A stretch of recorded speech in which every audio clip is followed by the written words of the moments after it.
bounces off your tooth. Oh, that Try that with a coconut. Just don't ask. Just do not ask what they're throwing into each other's mouths. Just do not go there.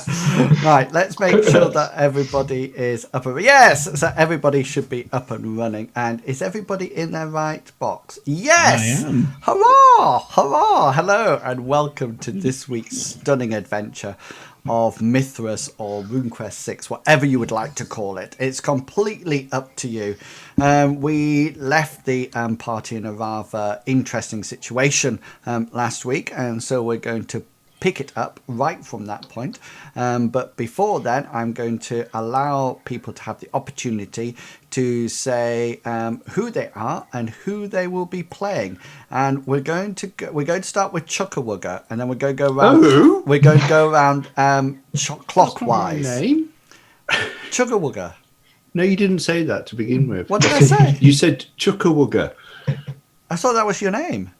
Chugwuga. No, you said Chugwuga. Chugwuga. Chugwuga. All right. Yes. Right, so first up is Chugwuga. Off we go. Hello, I'm What? Chugwuga. I play Gully, or his full name Gulliver. He's a little over 17 winters of age.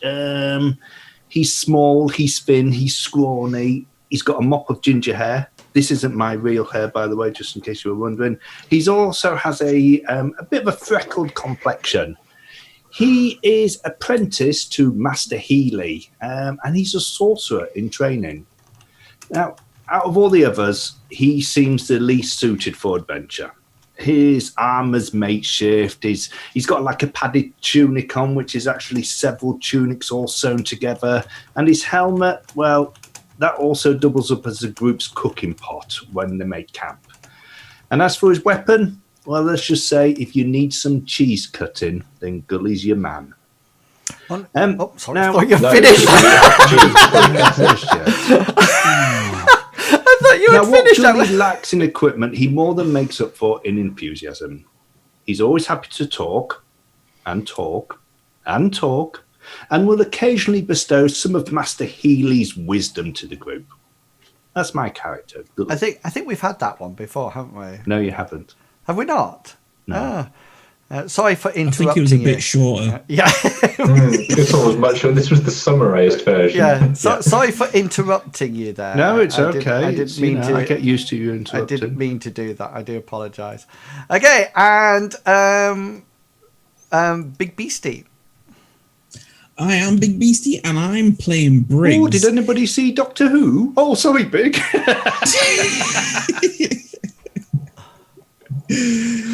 And that's all I'm going to say about it. Shall I mute him? I can mute him. Briggs is the ranger type person. He has the bow, so he's. What happened to your stream? Nothing. Okay, my bad. Don't say things like that. I get worried. It just started buffering on my end. I thought it. All right. Anyway, well, okay. Stop downloading something. Enough about me. Yeah. So he's got the bow. Anything else? No, he's finished now. Yeah. Too many distractions. He is quite he's a quiet nomadic person, isn't he? He is. Yeah. He's not much of a chatterbox. He's more of a Gully. yeah. Gully actually has a theory about that, which he might touch on later on. Yes, okay, we'll have no touching in this stream. And as we go across, we'll go straight across to Longhshanksepg, who has the longest Twitch name ever because it never fits onto anything when you try to do labels. He wouldn't answer me yesterday when I called him Longshanks until I put the EPG. I went, "Hiya, Longshanks, how are you?" And he went, "Who?" EPG. You? It goes, "No, it's Longshanks EPG." Yeah, well... Nobody calls you just Chug, don't they? They always call you Chugwuga. Call me just, I do. Yeah, sorry, Longshanksepg, go for it. Hi guys, I'm Longshanks. I play the character Angus. Sorry, I did that first. I play the character called Hengist. He is the tank of the group and the general overall damage dealer. And you might want to keep an eye out because you might have a thing about chopping off your limbs or your head. Yeah, That's what he seems to be doing at the moment. that's what he tends to be doing, isn't it? He chops off a lot of limbs and heads. He's quite lethal with that sword of his. Lucky dice He rolls. is. And finally, now we're building this up because apparently we've got a rap coming up. Sprocketteer has done a rap tonight to give an insight to his character. So I don't know if anybody can beatbox or anything like that, but I can do. But I can do that thing when you put your hand underneath your armpit. I wish I could do that. Sorry, but I can't. Are you ready, Sprocketteer? Do we count you in, or do you just go for it? No, I'm not going to do it now because nobody else bothered, and there's not enough time now. No, we've got plenty of time. Gully took so long; there was only 10 minutes left. I was building up to it. Go for it. My name is Owen. I am a smith. I beat hot metal until it's stiff. That was just the first verse. No, I thought that was good. I was waiting for the other bit. I know. Well, that's as far as I got. You can't leave us with Owen just being stiff and that's it. You got to sort of like join us next week for verse 2. Verse 2. How exciting! Now, guys, you will notice that on your characters, you have got your APs, your action points, in a little green bubble. Can you see that? Yes, now? I can see so that. Just in case you don't know how to do that, if you go down to where the green bubble is, and then instead of clicking the green bubble, press a digit, and that will actually tell you. It will actually put the green bubble on, and then it'll give you the number as well. So you're just going on to click your token, and then the little circle. And then down to the green, and then you can put the number of. Don't click the green, just press the button. So, and then you can see how many action points you've got. So, all you need to do for me is make sure. And if you want rid of it, then just click it again, and then it'll come off. I just remembered I need something up my combat cheat sheet. I've been. Damage location, combat actions. There we go. Ha! I'm away. Now. I'm good for action points. You know, you wish. When I actually learned how to do this, the person who showed me their character actually had 12 action points. In RuneQuest. In RuneQuest. Can you...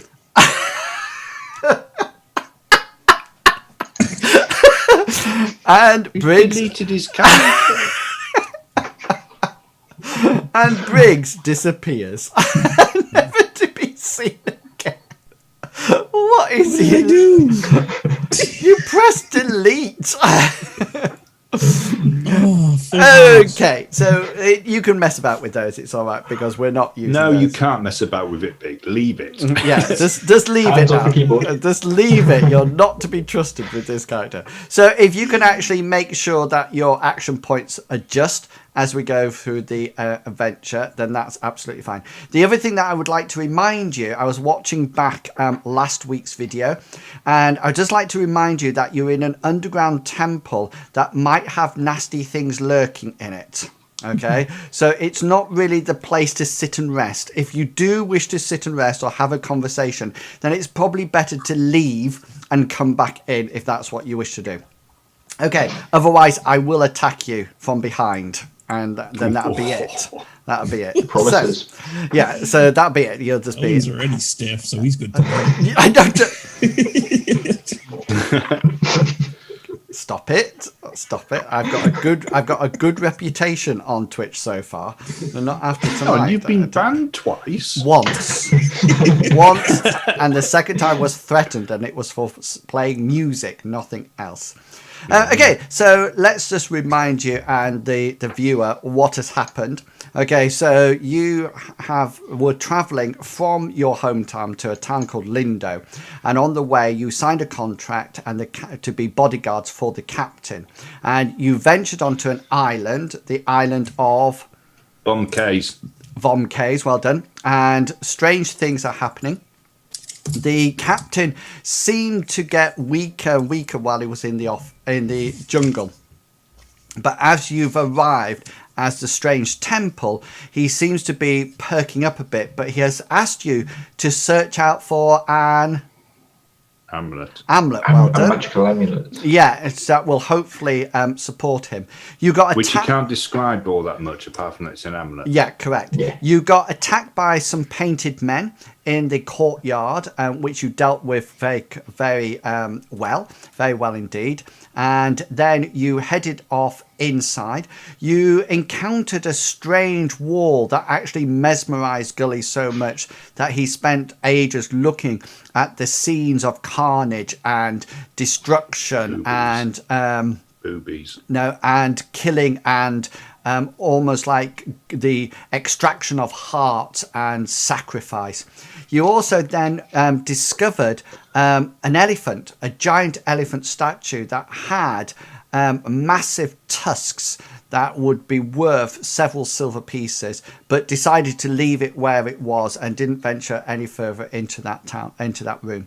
You then carried on and you came to a three-way crossroads, if you remember. And in one way, remember, you could see the bodies or something hanging from the ceiling that looked like bodies all wrapped up. But you haven't been down there yet. In another room, there was a giant statue that seemed to be of a woman that had a snake-like body, lower half of the body, and 6 arms, carrying... a turtle. What was in her hands? Wasn't all different weapons? Yes, it was all different weapons. Okay, she had spears and swords and hand axes, and then you were sat around having a discussion about general things and drinking brandy when you got attacked by a snake.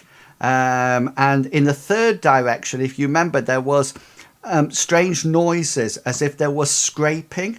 And you haven't been to investigate that at all. So I'm going to move you to exactly where we left you last week. So don't move anything or anything like that. That's exactly where we left it last week. The first thing that you need to do for me, if you can put on your action points in green, please. So we've got there. What's my yellow thing? Torch. Are you sure you want me? Right, let's give this a go. I can't do nothing. Open little box, hover over the green circle and press 2. Oh, there we go. Little box, green circle. No, press 2. That's it. Yeah, cool. So just for those people who are watching, remember this, you see the full picture. The party don't actually see that, they actually see this. So Owen here can see this. This is the entrance that they came in. Remember, down this way, this was where you saw the bodies. This is where the snake came from. And you can see up here, this is the giant, the giant statue. Can I please remind you that, do you remember about the pillars in this room?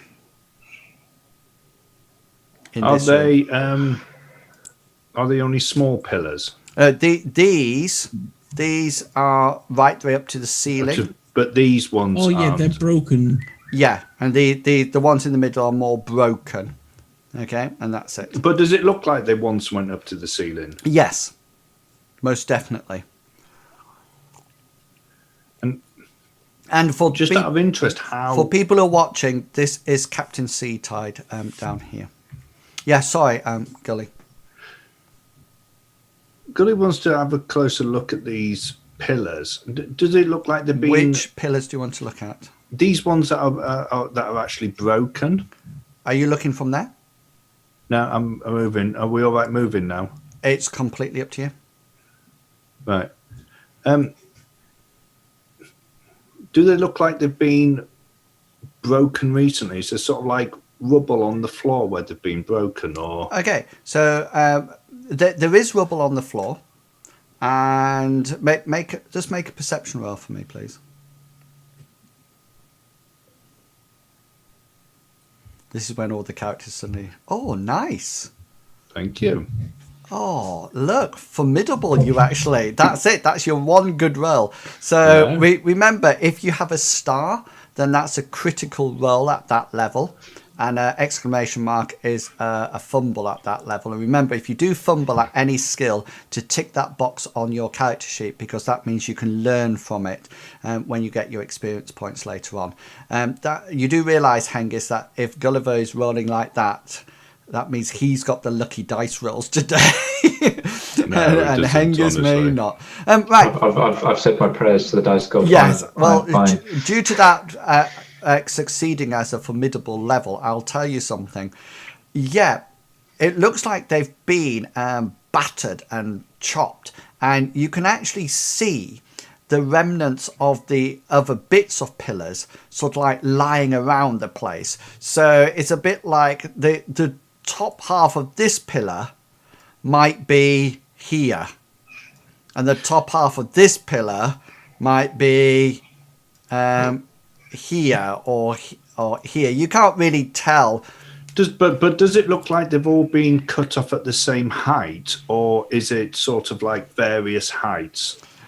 Generally, give or take the few centimeters, it's probably all of the roughly the same height. There's not some this small and some massive big ones or anything like that. It's all roughly the same height. I can hear a budgie. It's not me. I don't have a budgie. Stop. No, you can't hear budgies. You can hear baby seagulls chirping away on top of the courts roof. Oh right, I thought somebody had brought a budgie along. Nobody go, oh, how sweet they are, vermin. I saw that seagull eat that pigeon. Yeah, I saw a similar thing happen the other day. It's I haven't seen a seagull eat a small child yet, though. Oh, believe me, it will do one day. They'll be big enough. Yeah, cool. So Gully's going to walk over to the wall now, and at the same height where the pillars have been broken off. Is there any different markings on the actual wall? No, the wall is all these sort of like carvings that are sort of like embossed into the wall. And they still maintain the sort of like scenes from sort of like people going hunting and God sort of like rising up or firing thunderbolts down from the sky, or sort of like you can actually see not far from you there's an image of this sort of like multi-handed goddess sort of like hold, instead of the weapons in her hand, she sort of like have 6 humans that are sort of like curved with their arms and legs and are like going like this, you know, with their really crudely chiseled. It doesn't look like they're absolutely fantastically, doesn't look like it's a craftsman doing it. It's very roughly chiseled, but the walls seem to be completely intact. If I remember correctly, she's made out of some type of stone, is she? Marble, yeah. Marble. Gully's going to go over and stand next to Hengist, and he's going to say, have you checked to see whether or not there's any 2-headed snakes on these pictures on these walls? Because that's what you're after, a 2-headed snake. I have not had the chance yet, no. I would check if I was you. I think if there's going to be anything here. Or we could check to see whether or not there's something wearing an amulet. I think that's more pressing at the moment. But I will look out for 2-headed snakes. Maybe.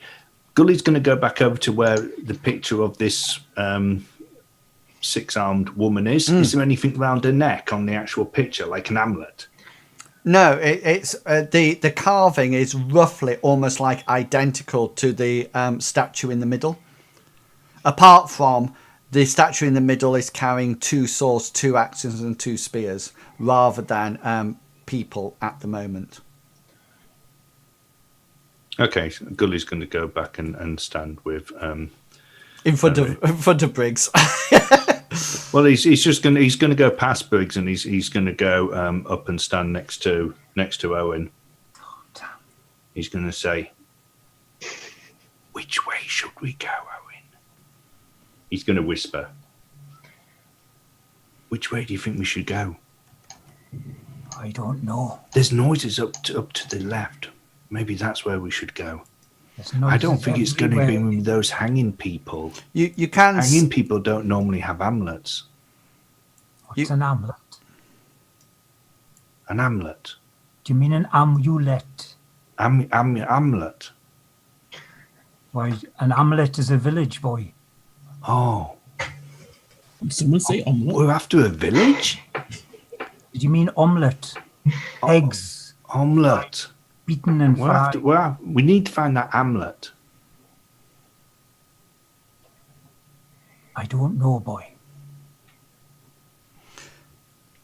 I don't want to stay here anymore. We need to go. We need to find it. You notice that Captain SeaTide has started to sort of like wander around, looking at the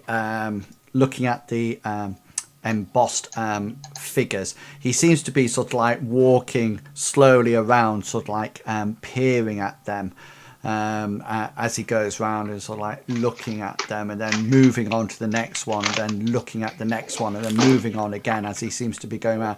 You figure he's probably maybe looking for the amulet as he goes round, or looking at something that may be familiar in the pictures, as if he's trying to search for something that might be recognizable as he goes round. Angus is going to ask Captain SeaTide, have you seen anything familiar yet? It's sort of like he seems really sort of like focused on the embossed sort of like scenarios, and he's just sort of like seems to be almost like muttering to himself, and he seems to be going, oh no,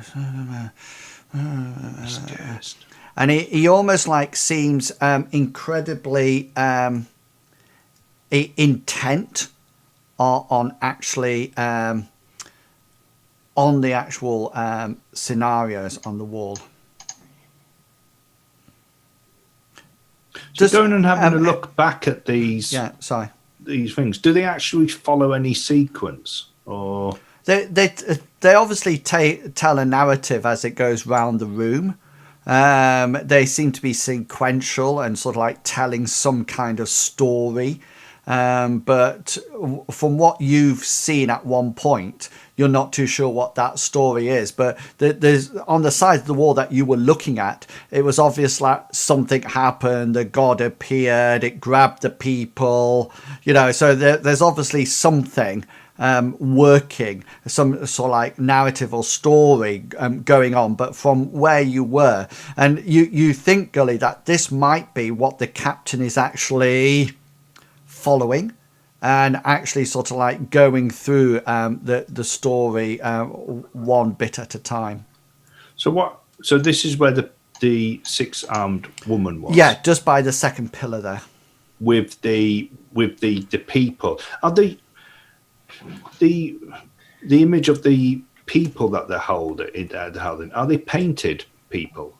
Are they painted men, or are they just normal? They seem to be sort of like savages of some description. They don't sort of like have they don't seem to have the same painted faces or anything like that, but they seem to be sort of like in loincloths and carrying primitive spears, but they don't sort of like seem to be sort of like painted in their faces. They're definitely some kind of savages though. Gully, in a fairly loud whisper, will go, Briggs, is there an elephant on your side? Briggs runs over to Gully's side and thinks, shit. And runs back No, to the other side, Briggs, your side, where you were. Have a look, see whether or not there's an elephant with tusks. made out of silver or just normal tusks? Why? Because look, this six-armed woman's on here, and he'll point to the. But we also saw a big elephant, so maybe that's on as well. And maybe if we follow it round, we might find something else that we're going to meet, like snakes. Oh, is there any? Gully's going to start following it clockwise from where he was. Can he see anything like hanging bodies or anything like that? You seem to be almost at the end of the story where you are, Gully, and it seems to be that this sort of like goddess from the middle has sort of like appeared and is sort of like ravaging the savages and throwing them left, right, and centre, and almost like destroying the whole. Sort of like all the worshippers that were bowing down towards her. She's sort of like picking them up and throwing them, and there's bodies going everywhere, and there's hearts going everywhere, and everything like that. Is there any pictures on the outside of the walls in the corridor here? No, good point. No. They are just plain sandstone walls. Right. So Briggs is going to start from this wall here and work his way around, looking at the pictures, seeing if he can see this elephant. Yeah, you get to about here when the elephant appears to come into the story. You almost like get this feeling that it's a series of unfortunate events. Sorry. Summonings. Yeah, it's as if the is this roll your customs, Briggs. It's a standard skill, so you will have it. And I'm going to say it's going to be hard because you're more of a nomad rather than a temple dweller. Customs. It'd be in your normal skills. Yeah. Oh yes, nice one. Yeah, you just need to change your BigBste because it says BigBste rather than Briggs. Yeah, make you roll it again. No, you. What was your question? Sorry, again. I forgot what your question was. Oh, you was telling us the story of what we think or what Briggs thought of what was happening. Well, said the elephant. Okay, yes. So the elephant's there. It almost like appears that at the beginning of the story there seems to be an island that has some kind of volcano on it, and the savages seem to be summoning or calling forth gods and goddesses, and just where you are now, that is when the elephant god or goddess appears you presume maybe to save the island, to save the savages, but just past that on the top, the northernmost wall, you can see that the elephant goes berserk and sort of like stamps all over them and kills them and sort of like really sort of like bashes and basically squashes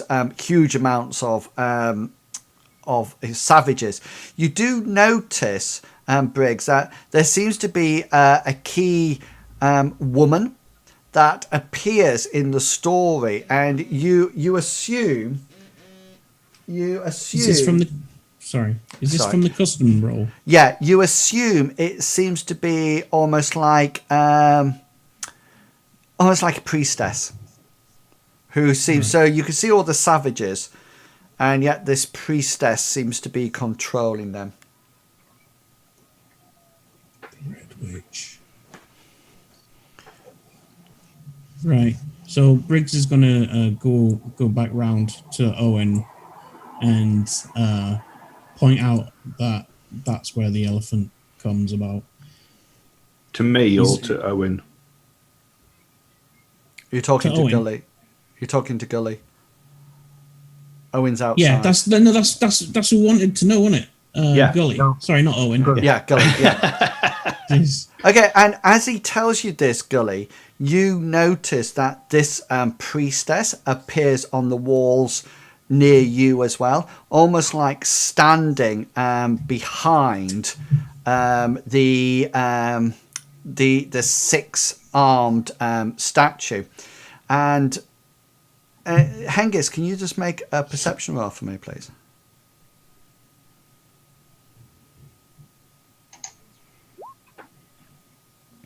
Okay, it's at this point, Briggs and Gully, that you actually hear the statue in the middle almost like grate and go as if she is almost like turning to look down at you two, and she sort of like turns and slowly sort of like looks round at you two, and then you notice that she almost like spins her weapons, etc., and almost like goes down towards you. Okay, guys, can we have? Hang on. Let me. The statue have Ray Harryhausen written on the bottom. Let me just. I just need to go down to one here, and then I'm just going to get rid of all you, and then you need to roll. Yeah, thank you.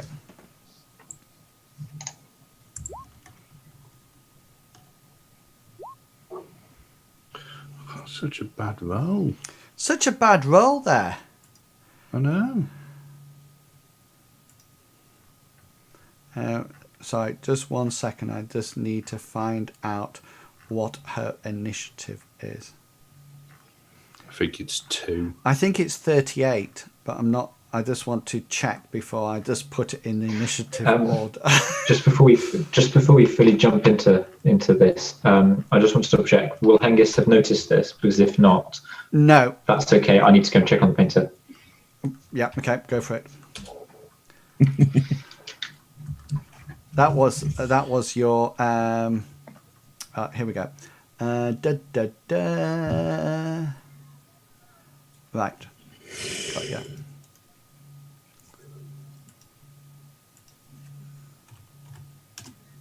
$14. Okay. So Owen's up there. You're there. There we go. Okay. So we are up and ready to do some combat.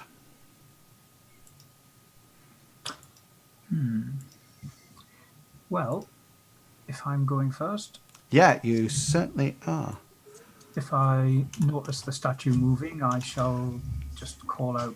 Right, hang on. Make a perception roll first to see whether or not you actually notice it moving. Oh, he's still in the corridor, isn't he? Yeah. Yeah.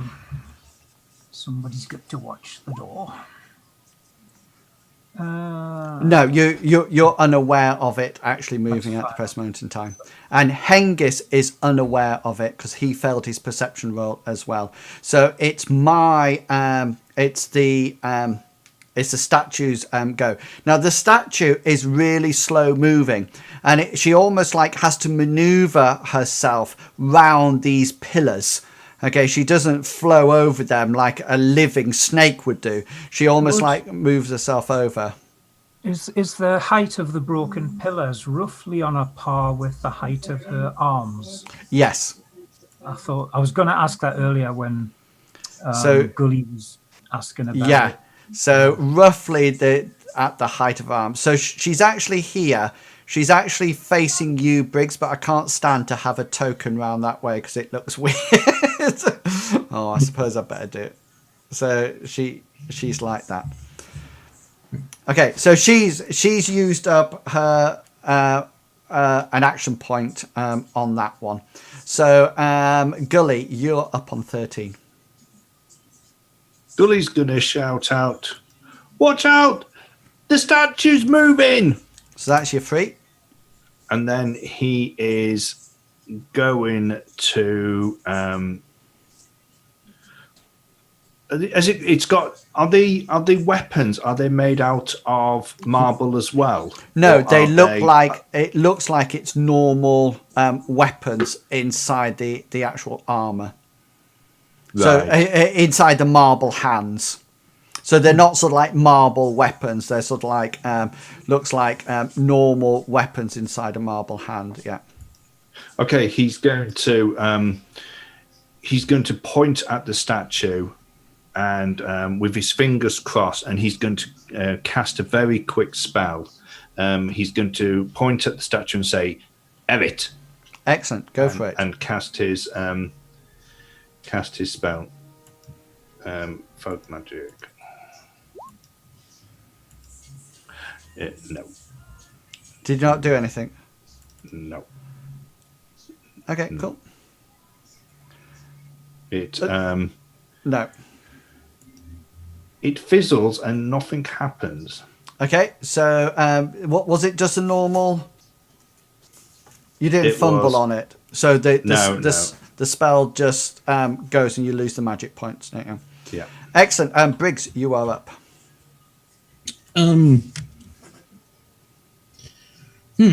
Why can't I hear the music?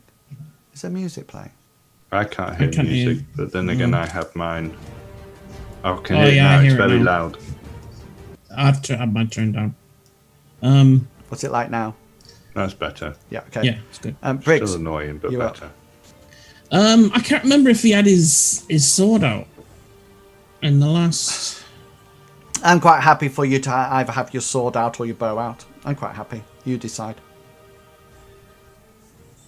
Okay, I'm gonna say that his sword's put away. So your bow's out. Yep. Yeah, I'm gonna take an action of notching an arrow. Yep. So how many actions do you need to load that? Was it 2? I think it is. Yeah. 2. Yeah. Yeah, I think that's right. Yep. Check on your character sheet. Yeah. Okay then. Who's next up? Owen. Right. Owen, you will now hear. Yep. You will hear this. So we're into turn 2 now. My spear was up against the wall. My short sword is in its scabbard. So I'm going to look at this statue. I can't see where anyone else is. Oh yes, I can see Hengist in the distance. You could probably see Hengist in the distance, yeah. Can't see where the others are. No. So I'm going to close to there. Oh, I can see the others now. Yeah. But I'm not. I'm going to draw my. I'm going to grab my spear. Okay, so I'm going to stay back where I was. Grab my spear. Right. So that's ready your weapon. Yeah. But I'm not going to attack until I see the others attacking. Yeah, that's all right. But that's going to be your action for that turn. This turn in any case. Who's next? Hengist, what would you wish to do? Sorry, have I noticed stuff? Yeah, because you will have Gully shouted something out. Okay. He shouted that the statue was moving. Look out! The statue's moving. So is turning an action, or is that a free action? It depends what you want to do after it. I want to turn and draw my sword. Oh, you could. Your action will be to draw your sword. Okay. Okay, tell them they can come in. Whoever's battling. As I said, that's the painter. Okay, so that's your action for that turn. Okay then. So it is my turn. Okay. So this beast moves now to there, which is his action. So that's his AP for that go. Okay, and Gully, you're up.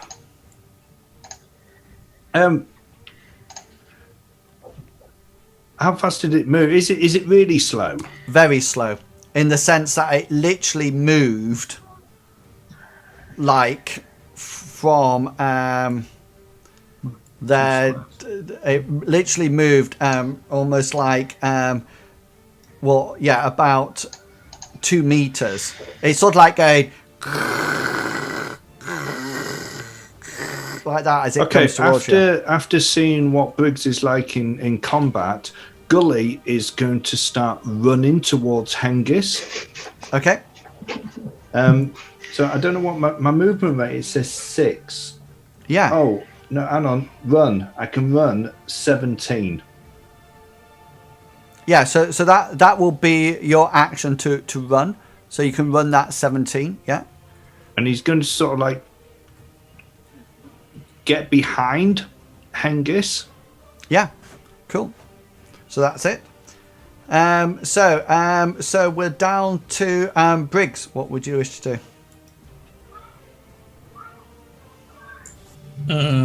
Briggs can't do anything yet. He's still. You can move if you wish. Oh, in that case, then he's gonna move. You can only walk because loading your weapon is the same as Gully's when he's casting a spell. Oh, Gully, well you weren't casting a spell, were you? No, I actually ran.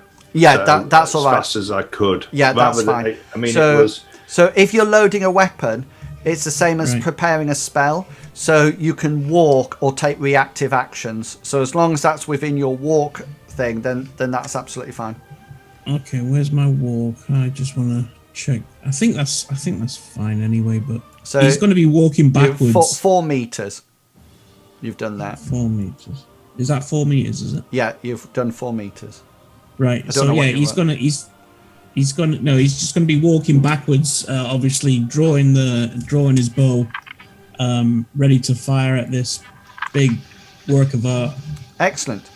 Okay, this is turn 3, guys. Turn 3, and well done everybody who's adjusted their APs as we've gone along. Well done. Turn 3. Owen, yeah, you still got 1 left. What do you wish to do?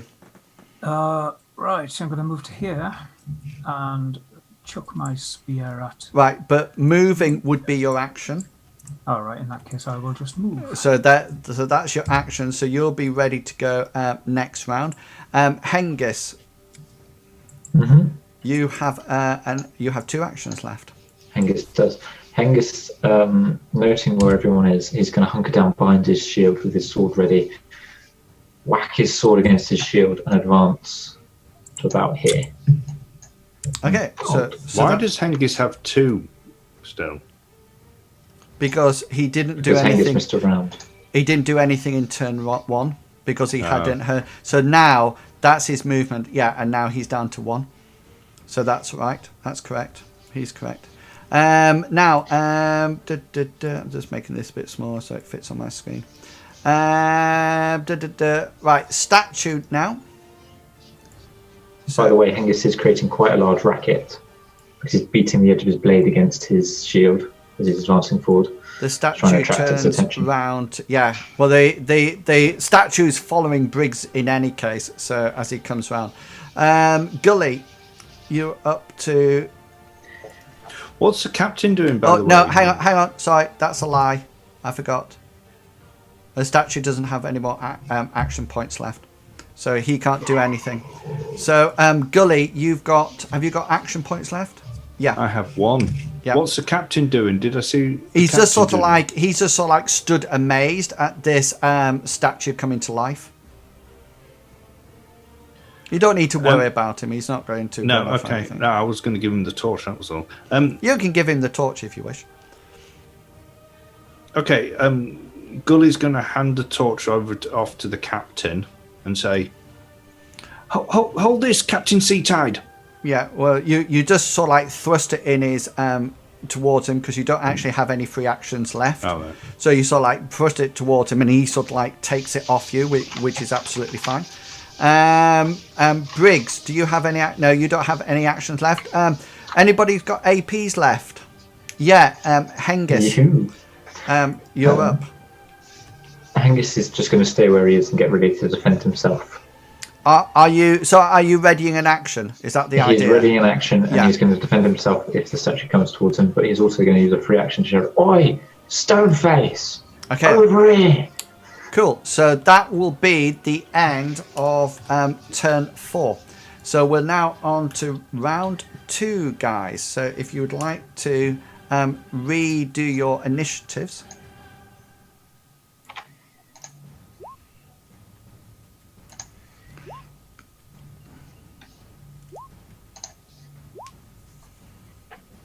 Oh, who got 9? Oh, Owen. Owen. How come Gully always goes first? I didn't last time. I think it must be to do with my. What's initiative? What's it linked to? I'm not too sure actually. Hengist goes first sometimes, like a good little tank. Like a good little tank. Excellent. Okay then. Briggs, you go before the statue because the statue's so slow in any case. Okay then. So we're on to round 2, turn 1.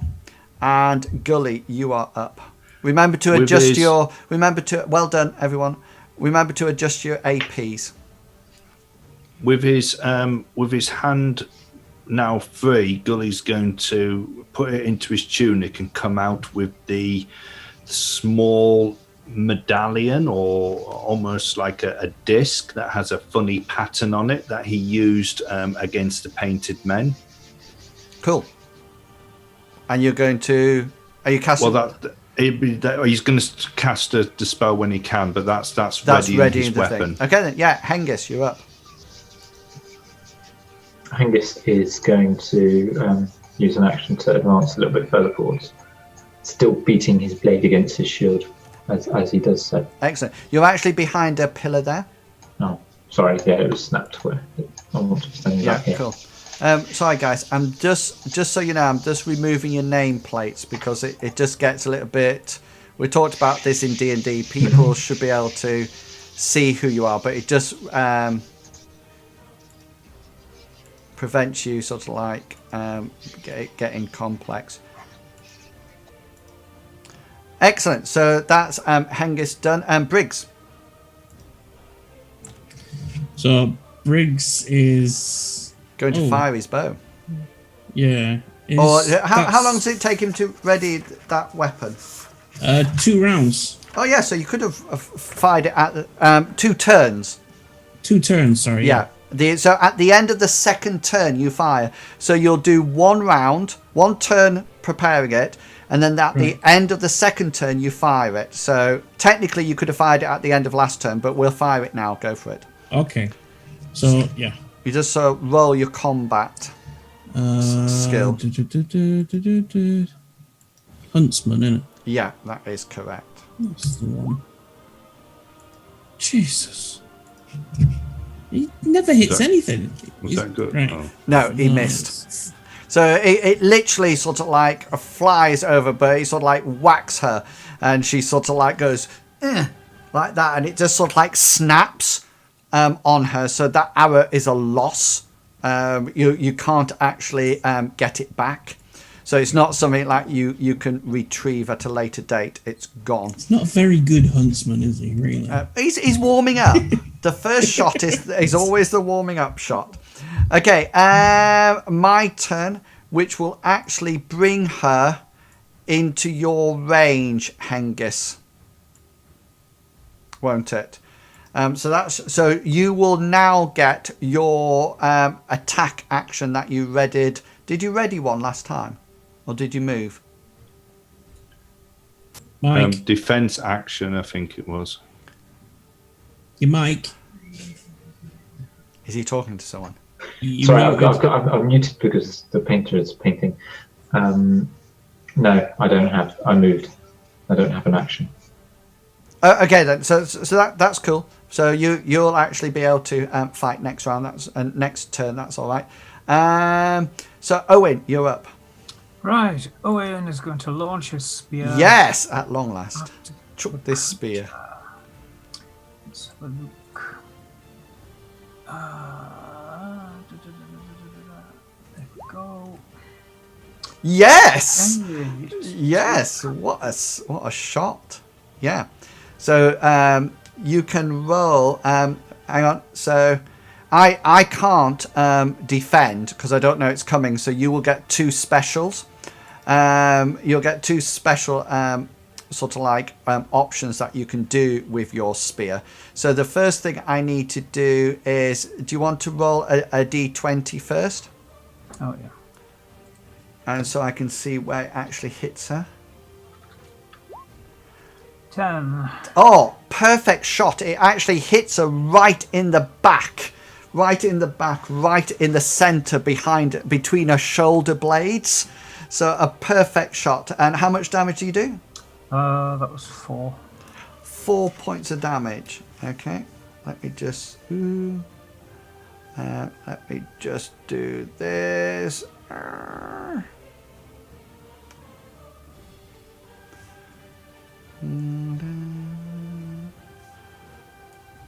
It won't let me do it. Okay, 4 points of damage. I'll make a note of it. Okay. So it cracks onto the marble and sort of like it doesn't quite. What special do you want to do? You've got an option for 2 specials. I was going to say impale. That's the normal combat effect for the weapon. Okay then, cool. So let's put the impale on her. I don't suppose it'll make a difference, really. So what would that do to her? I have no idea. Since she's not a living creature. Oh, she is. She's classed as living at the present moment in time. So what you're obviously going to leave it in because you're not. I assume you're not going to try to pull it out. Yeah. So what it'll do, leaving the weapon in the wound inflicts a difficulty grade on the victim's future skill attempts. Okay, so I now, instead of doing a standard roll to anything, I'm now doing a hard roll on it. And also I need to pass a brawn test at the end of every round. So that's cool. Right, so that's your action done. Okay, so we're on to round turn 2. And Gully, you're up. Sorry, I have to disappear. Gully is going to outstretch his hand holding the actual symbol that he has, point his other hand at this 6-armed woman, and he's going to start mumbling a spell. Okay, yeah, cool. It's going to take him 2 turns to 2 rounds to cast, or 2 turns, because he's having to put a point in shape in so that he can actually extend the range of it. Okay, got you. Because it would only be a touch spell normally. When Owen comes back, I've just read something else about the impale that he needs to do. So, but I'm not watching the screen. Right, okay. So just let me know. Okay, then. So you're busy casting the spell, shaping it, with this disc spinning round, and it's sort of he just holds it out, and as he holds it out, a little metal piece in the middle slowly starts to materialize. Oh, cool! As grey smoke. Oh yeah, that's it. The grey smoke drift from the center of it. Yeah, cool. Okay then, Hengist, you are up. He's still muted. Sorry, getting used to muting and demuting myself. It's all right, no worries. Hengist is going to take a swing with his sword. Yes, nice one. Yes, he keeps up his faithful actions here. So yeah, so that's a hit. So give me a location first. Yep, 1d20 coming right up. He's back. 18 is actually in his left arm, which is a spear.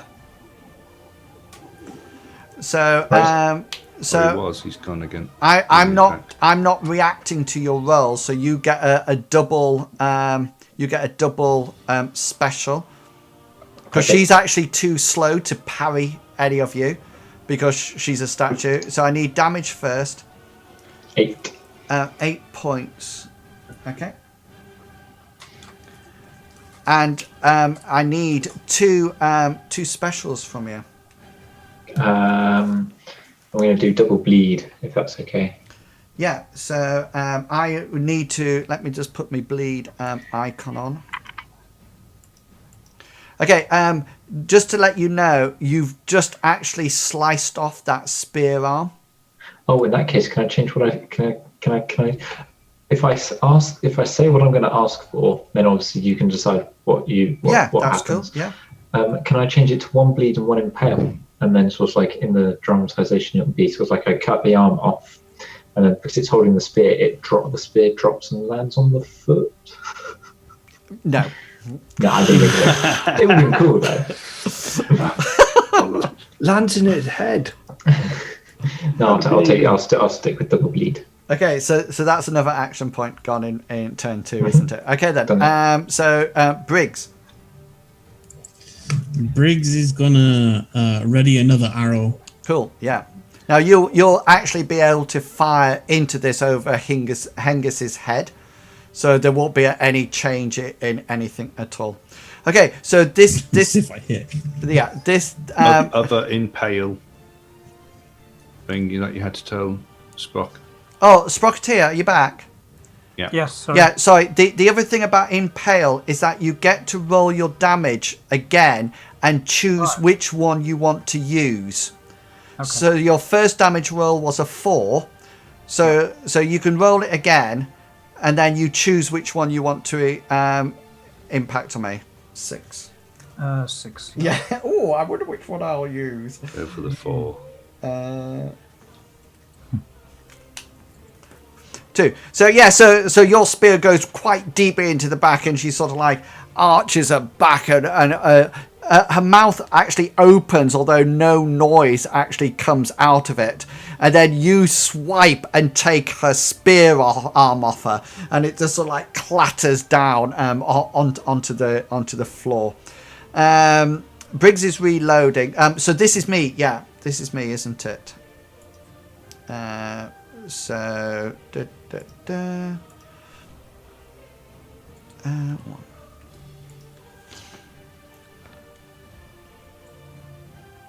okay.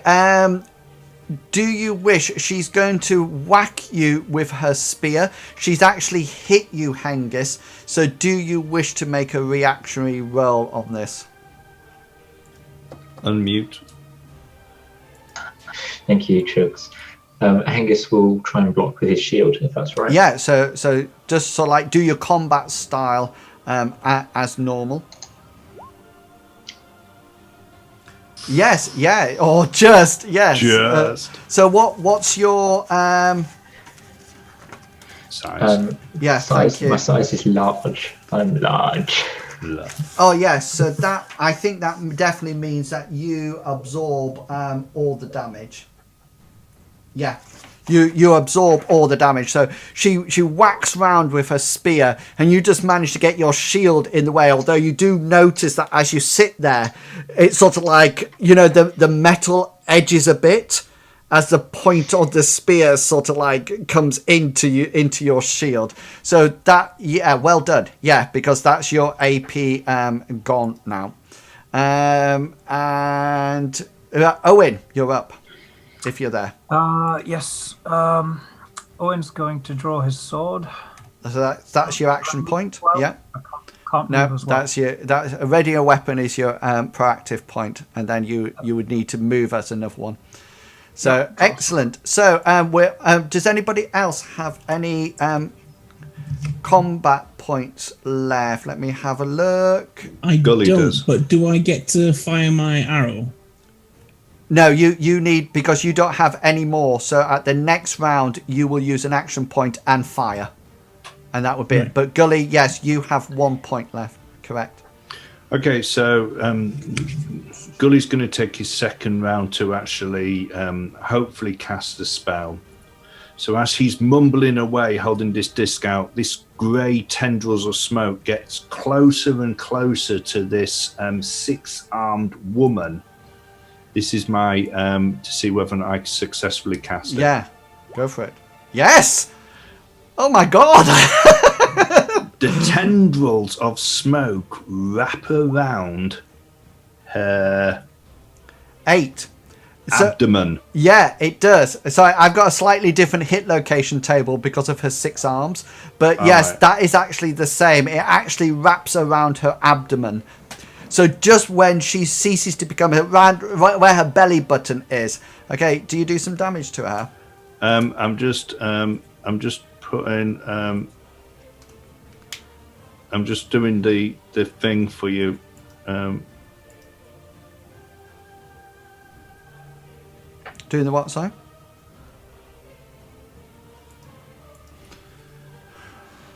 So it's intensity 5, so it'll do 1d6. Okay, go for it. But you get a resist roll. With what? Endurance. Endurance. I think it says on the. Do you have roll 20 up? Yes, I do. Yeah. So I've just put the description on it. Evade. The only thing that you got to take into account is the concentration. Because does that differ it? Yeah, this is the one that I can keep concentrating on it and cast it again. Yeah. So I'm just evading it, aren't I? Yeah, with your endurance. Yeah. Okay. No, fail. Okay, so 6 points to the abdomen as these tendrils of smoke wrap around her abdomen and then crackle with some type of electricity. Okay, so they're almost like they start to crackle over her marble figure, and she sort of like again racks her head back. So she's lost an arm. She's got a spear in her back, and this sort of like electricity crackling all over her. So we're going into turn round 3 now. Right. The tendrils of smoke actually then release, but they're still there. It's almost like they're going back again to have another go. Gully, can you please before you roll initiative? Have you rolled initiative? No, not yet. Can you roll a brawn check, please?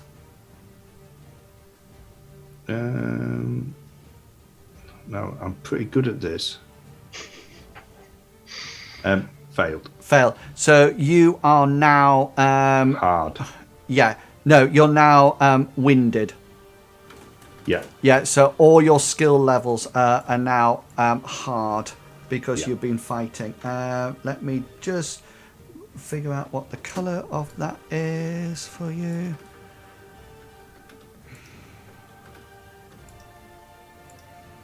There you go. Cool. So you are now winded. Owen and Hengist and Briggs, you have another round before you need to actually roll to see, because Mithras takes into account the number of rounds you're fighting. And so Gully, because he's the weakest of you all, he's becoming fatigued because he's been fighting and running around for so long. That he has to take. So you make a brawn check. If you succeed, then that's all right. You carry on for the next round. If you don't succeed, then you become fatigued, and every round after that, you keep doing the test. So it could be that all of a sudden you're fighting for so much, a bit like the hordes of orcs. You can't just sit there for ages or like fighting. Eventually, you become tired, and then you sort of like. Or dead. Yeah. Succumb. I just clicked the drop-down arrows. Winded, tired, wearied, exhausted, debilitated, incapacitated, semi-conscious, comatose, dead. So that would be it. Now, but Owen's drinking iron brew. To be able to go on for hours. Are we initiative in? Yes. Yeah. That's a pants roll. It is. Hengist agrees with Gully. It is a pants roll. So just so you know, because you've got a bleed effect on the statue, Hengist, the statue needs to make an endurance check.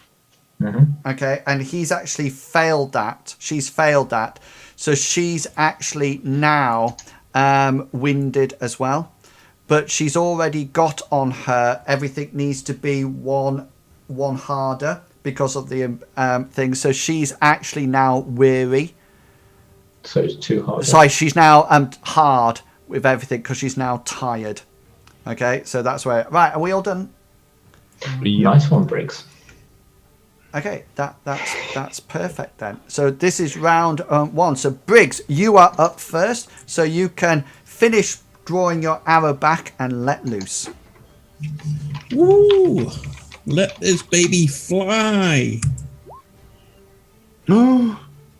Impossible due to encumbrance. Briggs has clicked something. You've clicked something. You must have done something with your fatigue. My initiative didn't show up. I didn't do nothing with fatigue. Hang on, let's have a look. Should have been 14. I can Fatigue, change it. fresh, standard. Oh, sorry, that's not a problem. I can change that.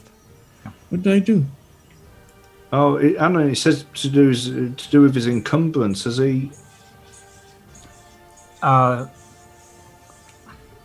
Oh, is it because I was marking in my equipment? I was marking up on my arrows. Yeah. You've probably put it in so that each one weighs 1 rather than a whole load of them weigh in. Yeah. Okay. So it doesn't matter. We can still take the roll because what's your normal? Is your skill 55? Yes. Yeah. So 19 will hit. So that's not a problem. So let me know your hit location. I've never hit anything before. How do I do this? Roll a d20. Oh. Roll d20.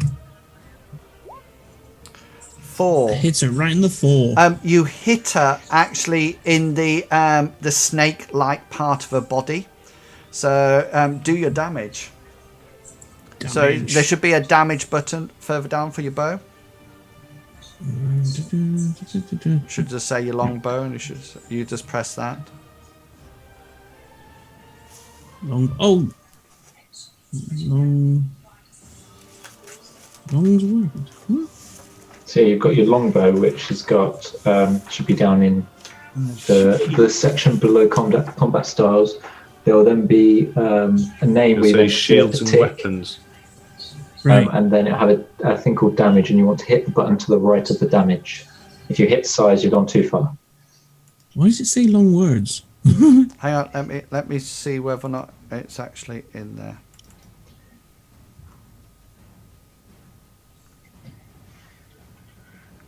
What's Long's words? Yeah. So can you see it says missile weapon, and then it says traits, and it says short bow. That was it was just off my screen. Sorry. Yeah, and there's a little also like dice, and it's a bit faded, Damage. but you need to hit that. After all that. I'm really good. I can kill things, you know. Now, you can actually the combat effect that you can actually do. You have a variety of combat effects, but one of them is to impale. So what I would do. It's the only thing I can do is impale with the arrow. You can do other things. You can do But it's going to allow you to roll your damage again. But you can do other more than one. Oh, so I roll damage again, you said? Yeah, and choose which one you want. Watch me get 1 again.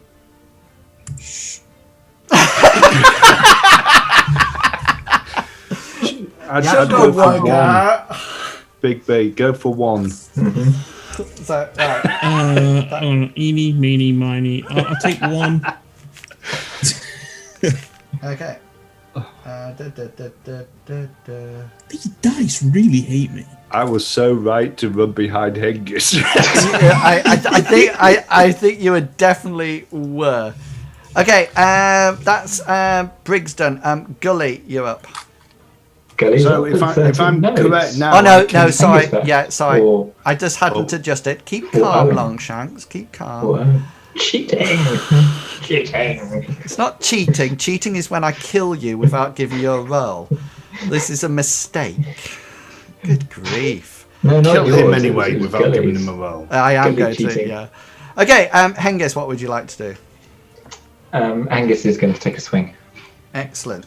With his sword, seeing how easily he managed to cut through stone last time with a long sword. What's your sword made out of? Yeah, that's it. That's it. Yeah, once the statues come to life, it's not actually still marble. It's now living tissue, so to speak. Right. Yeah. So that's good. That's cool. So you need to do your roll, your d20.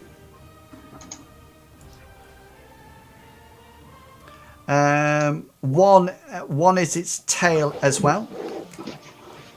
So what effect are you going to? You can do 2 effects on it. Impale this time. Okay. So roll your damage again. Ooh.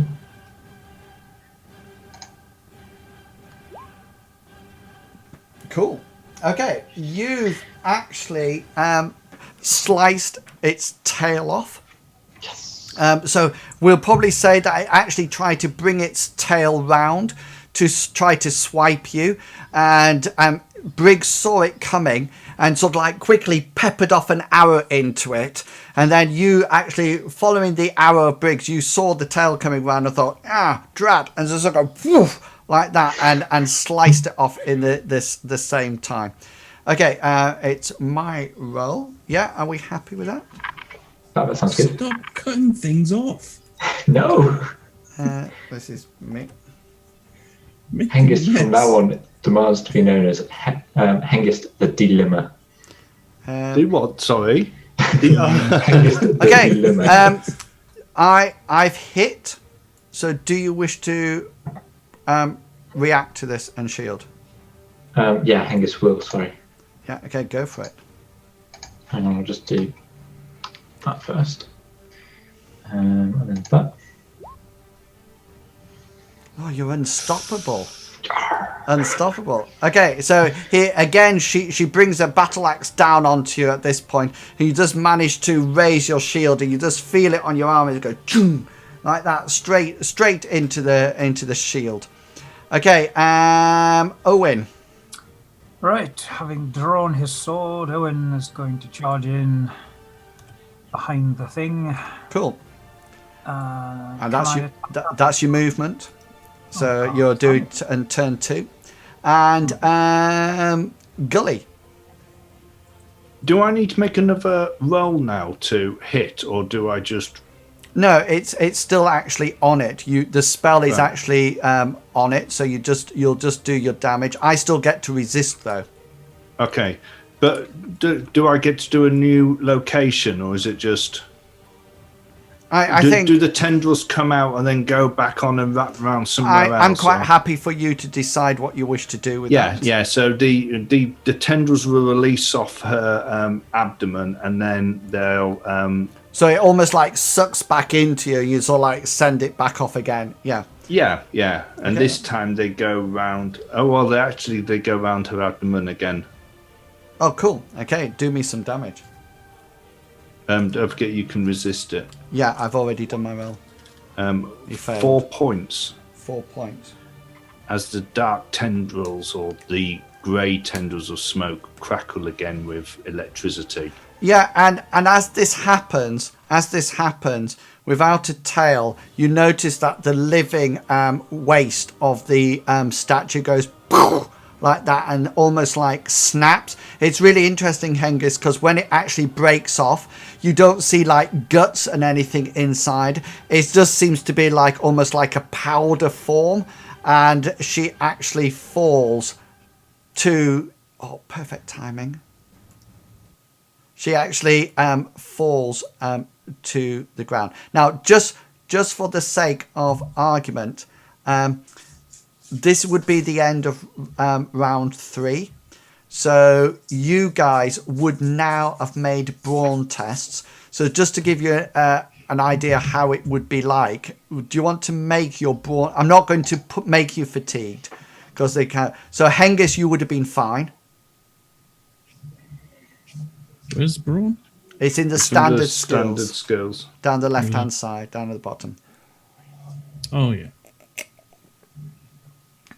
So, Owen, you now would be tired. And Briggs, you would be tired as well. So, you would be 1 up. So, instead of all your actions being standard, you would now have to get hard in order to sort of like fulfill them. So, you made this sort of like when the statue sort of like falls to bits, you notice that it clatters to the floor, but then it becomes marble again. So it's almost like it was brought to life, and then once it's clattered to the floor, then it's returned back to marble. Gully's going to look in awe, and he's going to look at the disc that he's holding, and he's going to go, I've killed a god. Did you see? I killed a god. Hengist will turn around and go, aye, lad, that was a decent last play. Well done. I could be called Gully Godslayer. Make sure you adjust your APs back to maximum. Gully, you'll need to rest for a while in order to become untied. Oh, we're not resting here, not in this temple. But just out of interest, Owen, could you make a perception roll, please, for me? You notice that your spear is in the back of the stone god, by the way. I fail a perception. Yeah, that's all right. So now that this thing has turned back to marble, it's like your spear is in it. Are any of its weapons lying loose?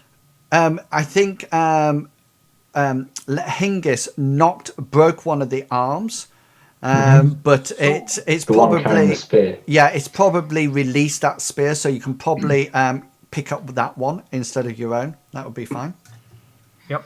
I was actually going to use one of its weapons to try and free mine if chip away around.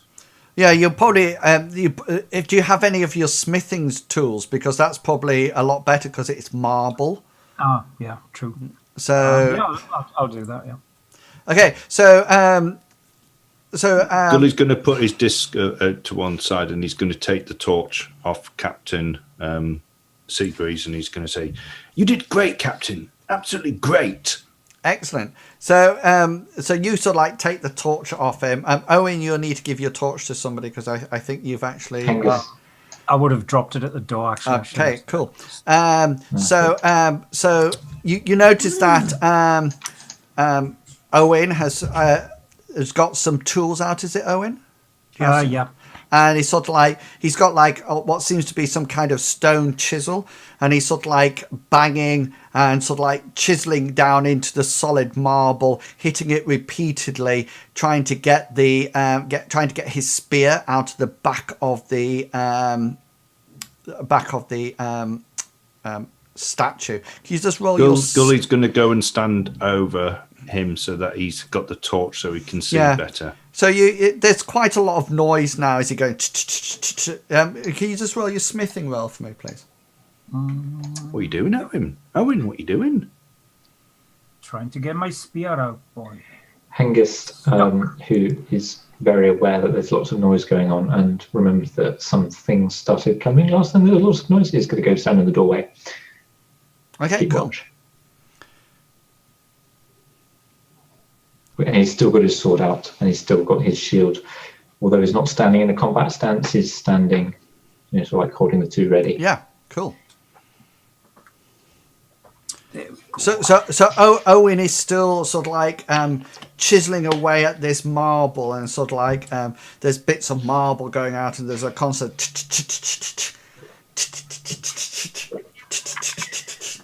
as he tries to chisel his spear out the back of the marble goddess.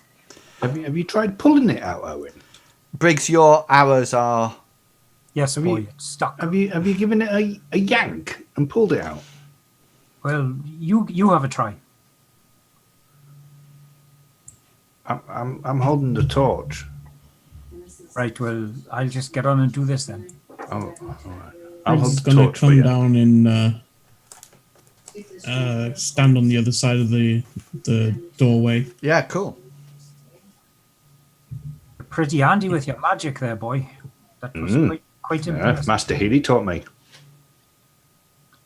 He taught me magic. Pay attention to him, do you? Hey?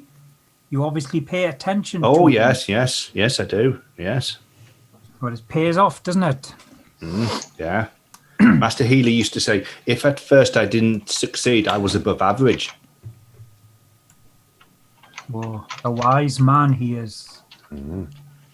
Okay, so Owen's going to be spending some time, guys, sort of like chiseling his spear out of the back of this goddess. So is there anything that any of you would like to do in the meantime? Can I sit down when I'm next to him, and maybe would that be classed as resting? Yes, it would. So you can... I need to do 0.125 hours. Yeah. You'll be fine resting. It'll probably take about that for Owen to chisel out his spear in any case. Right. So he'll sort of like be busy sort of like chiseling away. Okay, Briggs and Hengist, is there anything you guys would like to do as Owen sort of like chisels away at this, the back of this? Hengist will advance a little. Oh no, Hengist is going to stay in the doorway, ready to keep an eye out and stop anything that comes through. Briggs is he's going to have an arrow like notched, but he's not going to have it drawn or anything. It's just in case anything comes around the corner at them. Okay. Can I? Because I'm about in the same position where I was when I was viewing the wall as well. Yeah. Can I see the bit where the priestess is, or the woman who seems to be controlling the things that are being summoned? The multi-armed person is there. This statue is there. The woman is actually here, so slightly further back. You could probably go. Can I see it from here, or will I have to go a bit closer? Well, you probably have moving to probably about here is probably the better. All right. position. Okay. So I'm going to move to there. Does she have an amulet around her? She does have an amulet. Yes. What does it look like? It's quite plain, and it seems to be a stylized sun. So it's one of these that seems to be a circle with sort of like wavy rays coming out of it. All right, yeah. Can I? Gully wants to motion for Captain SeaTide to come over. He's going to try to get his attention by waving the torch. Oh yes, yeah. And say, Captain SeaTide, come and look at this. And when he comes over, he's going to point to the priestess and say, "Look, she's got an amulet round her neck. Is that what you're looking for? That be the amulet. That is the amulet. That is the amulet that will lift my wretched curse." So we just got to find the priestess, or this woman. He sort of like pats you on the top of the head, as if to say, "Good lad." Thank you. Good luck. Thank you. You hear Hengist shout back, well, not shout back, but mutter to Briggs, should encourage him. Should not encourage him. The amulet that we're looking for looks like a sun with wavy lines coming out from it. That's what we're looking for. Good to know. Briggs is gonna shout back to blah, blah, blah. What is his name? Gully. Jeez. Briggs is going to shout back to Gully, like, "Keep it down, lad." Keep it down. He was going to say, "Briggs, what are you shouting for?" He's probably shouting so you can hear the noise of Owen tackling the marble. Well, I'm sure everybody in the dungeon would have heard the Owen, anyway. have you got it out yet? Nearly. Maybe if Briggs or Hengist pull it at the same time that you're tapping it, it might come out quicker. Because to be honest with you, we don't want to spend another night in here, and the speed that you're going, we're probably going to end up doing that. Quite possibly. And I'm not going to sleep on the floor again, especially when there's dead people hanging, or there's people hanging in the other room. I think Owen has a really good point that the noise is probably not surprising anybody. I think the important thing to consider is the amount of time between the battle and the continuing noise that is going on. I think that's more of a concern. So for example, if somebody was building a ballista somewhere, they might have done it by now in preparation, or dug a pit, or something like that. I think we're going for the fact that they might have died of old age by the time. I mean, if she looked pretty old in the pictures, we're thinking that by the time Owen's finished, she might have died. You go down the corridor. There's this dead priestess.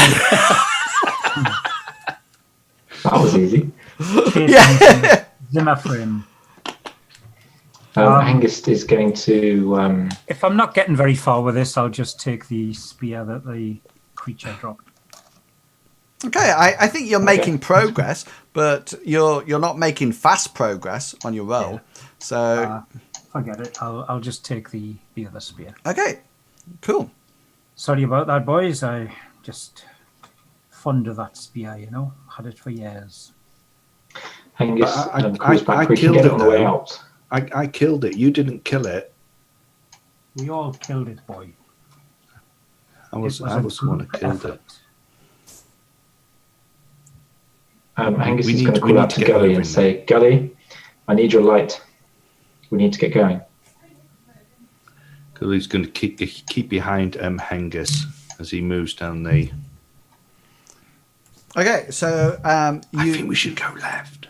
So I think we should go left. You have two places to go at the present. Yeah, okay, we're going this way. Yeah. Angus is just keeping left. Okay, just stop there because I can fill you in on what you actually see at the moment. Okay, so there seems to be what appears to be a large room ahead of you. There seems to be on the floor from sort of like this point onwards, the flooring. Where's Briggs going? I'm trying to get the captain. Oh, he'll come. I'll just move him with you. From about this point here, it appears that what's on the floor seems to change.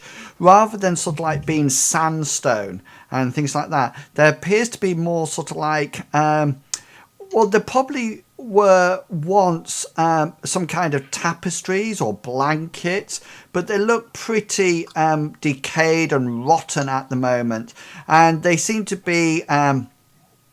not a huge density sort of like here, but you notice Hengist over here there's more and more of them, as if they've been piled up over a series of decades or years.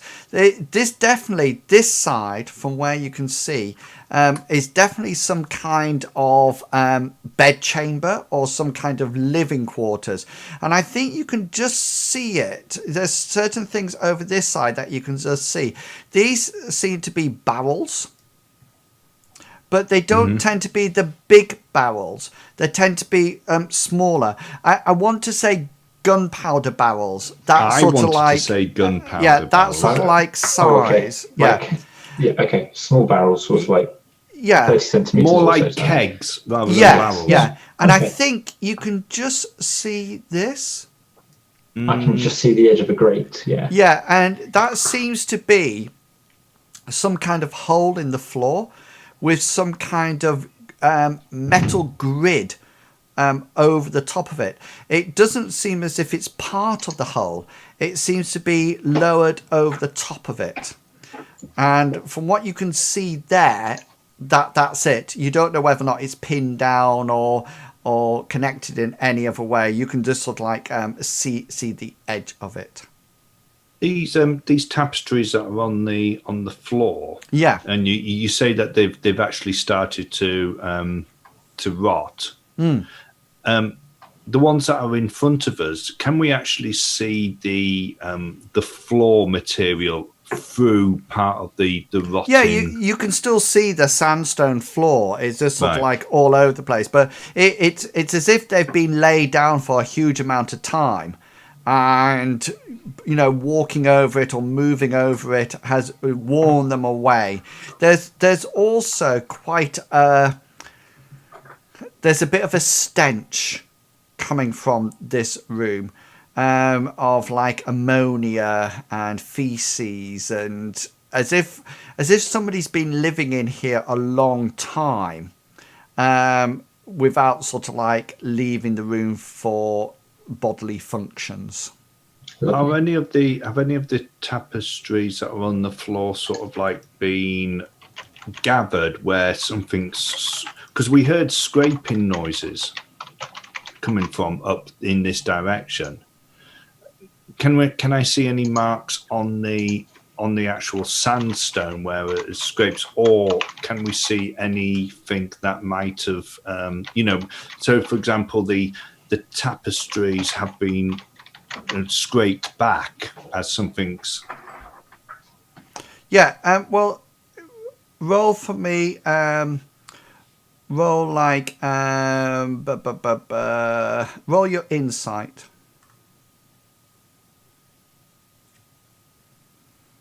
Good, nice one. You don't think there's anything... Is that a fumble? No, it'd be an exclamation mark if it's a fumble. Right. But it tends to whether or not to tick it. No, it's a fumble is an exclamation mark, and it's 99 or 100. Oh, right, okay. And a critical is 1/10 of your skill or less. So the bigger your skill, the more chance you have to crit as it goes up.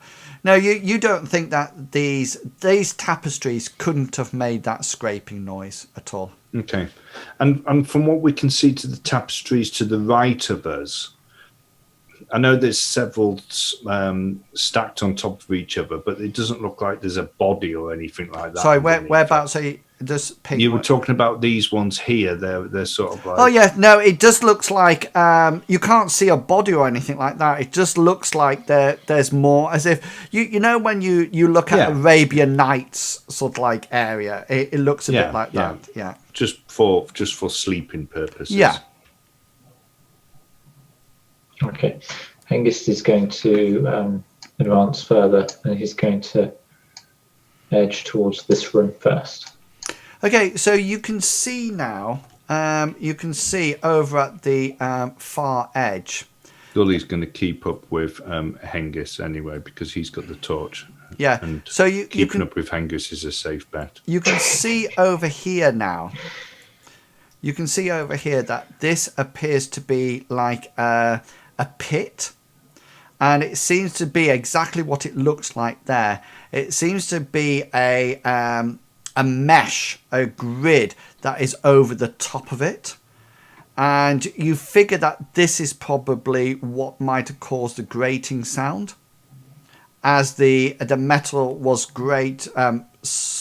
sort of like scraped over the top of the pit. The pit, it's on sandstone. It looks like it's been created just by missing a couple of blocks. It doesn't look like it's been blocked over then sort of like chiseled in. It looks like it's almost like being built up with those blocks missing. Is there a mural on the wall of this place as well? All the walls are exactly like the corridor. They're completely blank. Okay. Well, let's go and have a look at these barrels. Owen will take care to step carefully around the side of the pit, not touching the grate. Yeah. And he'll use his foot to push the barrels just to see if there's any weight in them. There does seem to be weight in them, and it sloshes slightly. Is there anything written on? No. Nothing. Okay, well, just Owen, just make a perception check just while you're there. Perception. Okay, that's fine. Is there anything written on the walls, like pictures? Or... No, they're completely blank.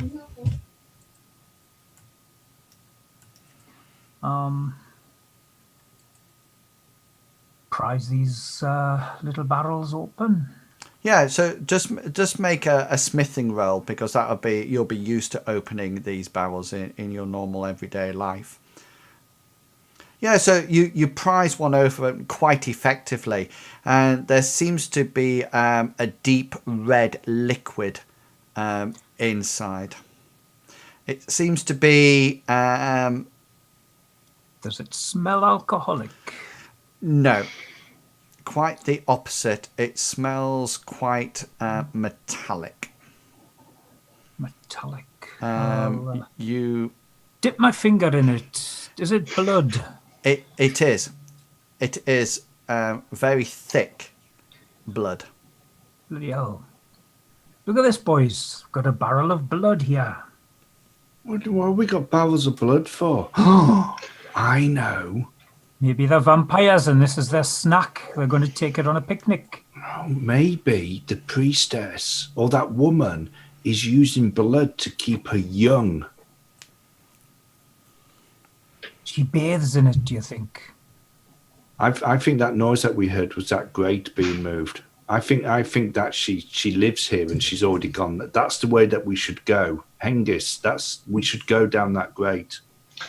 You Briggs can have a is look. looking down there. He's standing on the edge of the grate, not on the grate, but at the edge of it, looking down, see if he can see anything down there. Yeah, you sort of like look down, and it's not very deep at all. Not very deep. It's only about 2 meters, 1.5, 2 meters deep. But what you do notice is that the bottom of it writhes and moves. And it seems to be, there seems to be a thick layer of snakes down there, very similar to the one that attacked you in the corridor beforehand.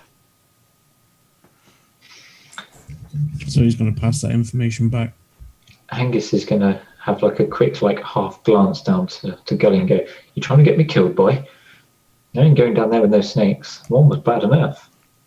But she must have gone down there. There is the other passage. She might have gone down that way. That's just got a whole load of... But somebody must have gone down there, because we actually heard the grate being moved backwards and forwards. Somebody just wouldn't have moved the grate backwards and forwards and not gone down there, unless... It was a rather large snake. No, maybe it was a ruse. Maybe there's a secret passage in the room, and she moved the grate to make it sound like she had gone down there, but actually there's a secret. There's a trapdoor hidden underneath these tapestries down here.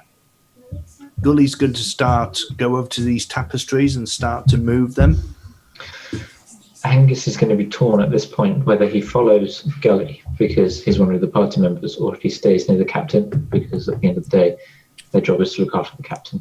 So Angus is going to for a few seconds. Okay, so Gully, as you move and start to sort of like search through the tapestries, you start to sort of like, it's quite rancid as you sort of like search through them, but you start to find various sort of like items. So, for example, you find sort of like some coins in it, and so you find some silver coins, and then you find there seems to be some rings and the odd necklace, and not only from one point. You're sort of like moving around sort of like in the general area from about here to about here on the other side. As he's doing it, Gully's going to glance round to see what Hengist is doing. Gully will notice that Hengist seems to be he's taken half a step backwards, and he's trying to keep both the captain and Gully within his sight, whilst also keeping an eye out on the entrance to the area. I mean, the captain is quite prepared to go wherever you want him to. You can actually control him. It's actually set up for you to control him, so you can put him where you want.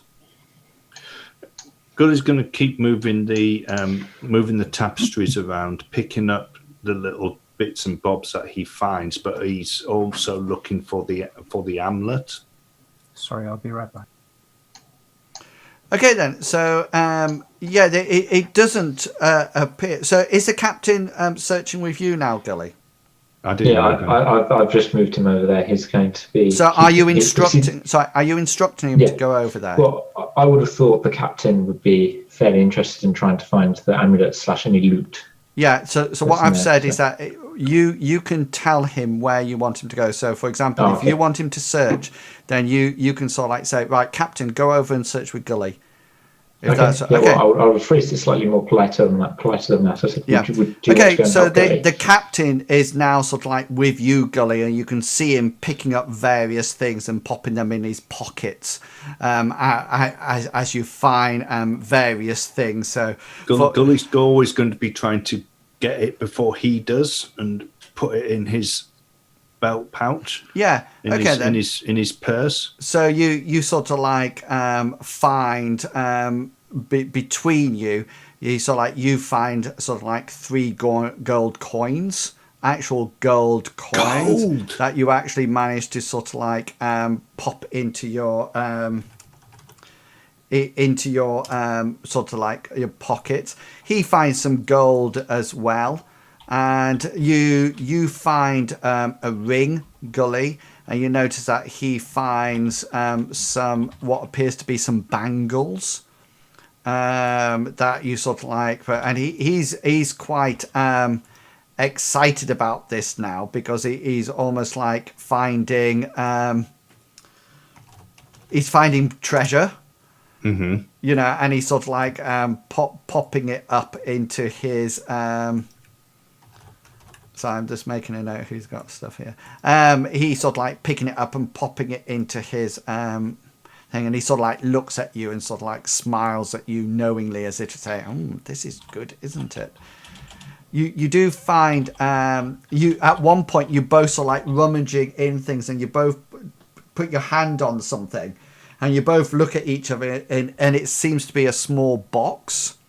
And you sort of like you both sort of like grabbed it at the same time, and there's a slight tugging match, and then you sort of like open it, and there's hundreds of silver pieces in there, and the captain just leans over to you, Gully, and says, "Half and half." Gully will look over his shoulder and go, yeah. Okay. So he sort of like takes it, sort of like puts it underneath his robe. So where his belt is, he sort of like puts it into his robe so it rests on his belt, if that makes sense. So it's sort of like inside him, but it's not going to slip through because it's actually on his belt. And you sort of like proceed. How far back do you want to go? How far into the chamber do you want to go? Well, I mean, the main thing that we're looking for is to see whether or not we can find there's obviously jewelry here because we found bangles, rings. The thing that we're looking for is the actual amulet. I need to, or Gully's going to search. He's going to move all the tapestries, to see whether or not he can actually find. Yeah, so you sort of like move sort of like well into the sort of like the room, and you sort of like you go in, and who has the other torch? Owen, I do believe. Owen, sorry, I can't see the I couldn't see his yellow dot on him. So you search it all, and there's various other items of jewelry. There's sort of like a jade bracelet there that you find, and there's a necklace, but unfortunately it's not the amulet that you're searching for. And it's really interesting because the captain sort of like brings it out, almost like quite pleased to see it, and then it's sort of like that, and he just sort of like tosses it to one side towards you, Gully, which you can sort of like pick up. I think, Gully will pick it up, yeah. And it gets a little bit more rancid the further and further you get into this room, and it's almost like the tapestries and the blankets, etc. is sort of like it's quite squeechy now. Hengist is going to call out to both Gully and the captain. Go. Have you found it yet? Or do we need to move on? No, we haven't found it. It will be quicker if there was more of a searching though, because at the moment there's only 2 of us, and Master Healy always used to say that many hands make light work. And Gully will go back to searching. Yeah, so after about another 5 or 6 minutes searching, you probably think that you've covered the whole area, and between yourselves, you've sort of like managed to pick out any of the sort of like worthwhile equipment, or it's mainly jewelry and coinage that you've found.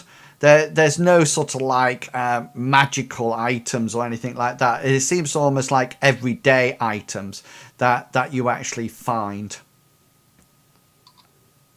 So if Gully's searched, if Gully and the captain have searched everywhere and they haven't managed to find it, Gully say, it's not here. We've searched it all. It's not here. Okay, we might as well try. Hengist is going to pipe up and go, okay, we might as well try the other corridor then. And he's going to advance halfway down the corridor. I still think it's going to be down that grate. But wait for me, Hengist.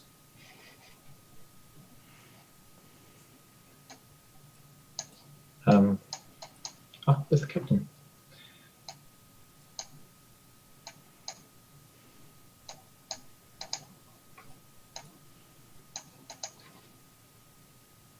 Oh, there's another corridor. Okay, so from here, this is the room.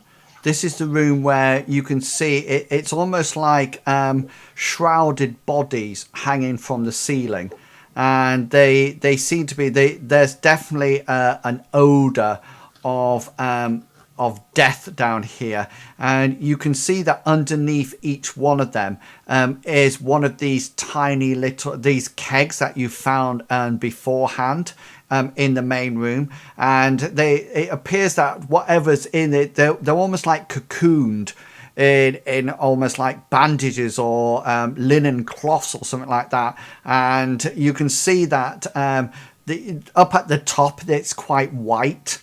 But as it goes further and further down the linen cloth, it gets redder and redder and redder until it's almost like saturated red down at the bottom. And you can see that every now and again, there's obviously been a drip out into the kegs.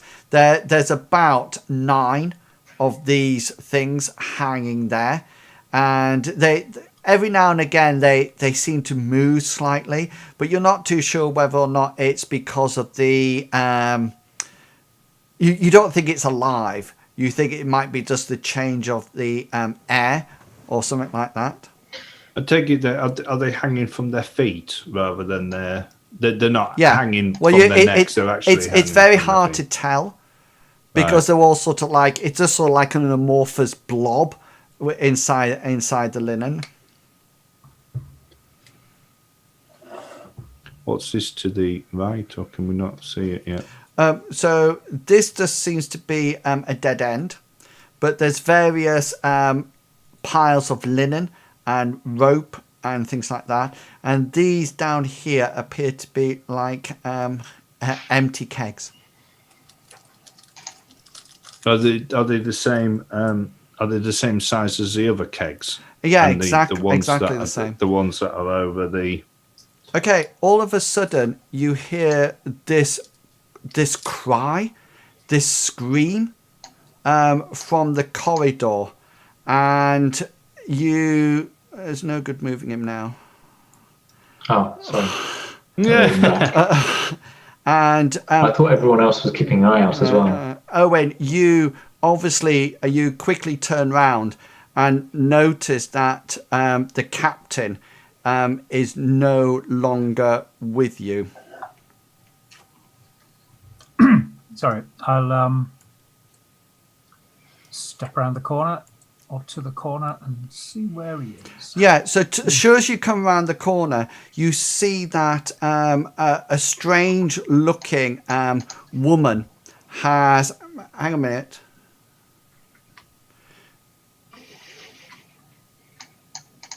if everybody goes back to where they were, and because Owen was close enough just to step round the corner on his turn. So you see that there's this strange sort of like old decrepit woman. She looks almost like hardly alive. All her skin is withered and her hair is sort of like almost just now and again sort of like poking out of her skull. It's not, she doesn't look almost like human. And you notice that she has taken what appears to be one of those serrated daggers, almost like, and it seems to be made out of bone, or it doesn't look like it's metal. And you can see that just as you come round the corner, Owen, she pulls it out of the side of the captain's, out of his right hand side, and she's just, so obviously the initial scream was it going in, and as you come round the outside, she pulls it out, and the captain falls to the ground. Well, I shall. Well, what we are going to do is that we are going to roll some initiatives. Ooh, hang on a minute. Yeah, you can roll them, don't worry.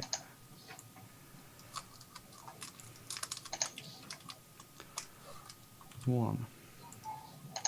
I can get rid of that one. I can add one for her, and she is going to roll on. Yes, on this.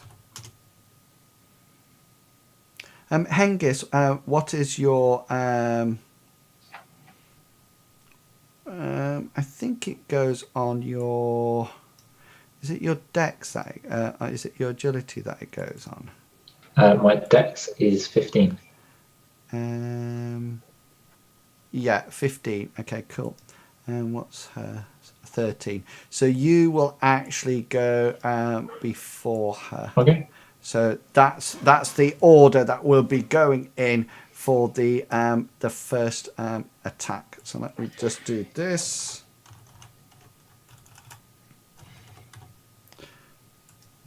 Excellent. It's all right. It probably had her head chopped off by the time we get round the corner. So off we go. So guys in the corridor. So Gully, Hengist, and Briggs. You've actually heard this, although you don't actually know what's happened around the outside, around that corner. Only Owen knows that at the present moment in time. Okay, so Briggs, what would you like to do? Remember, guys, sorry, Briggs, sorry, I interrupted, but remember, you can pass through an occupied square as you move, but you can't land in it.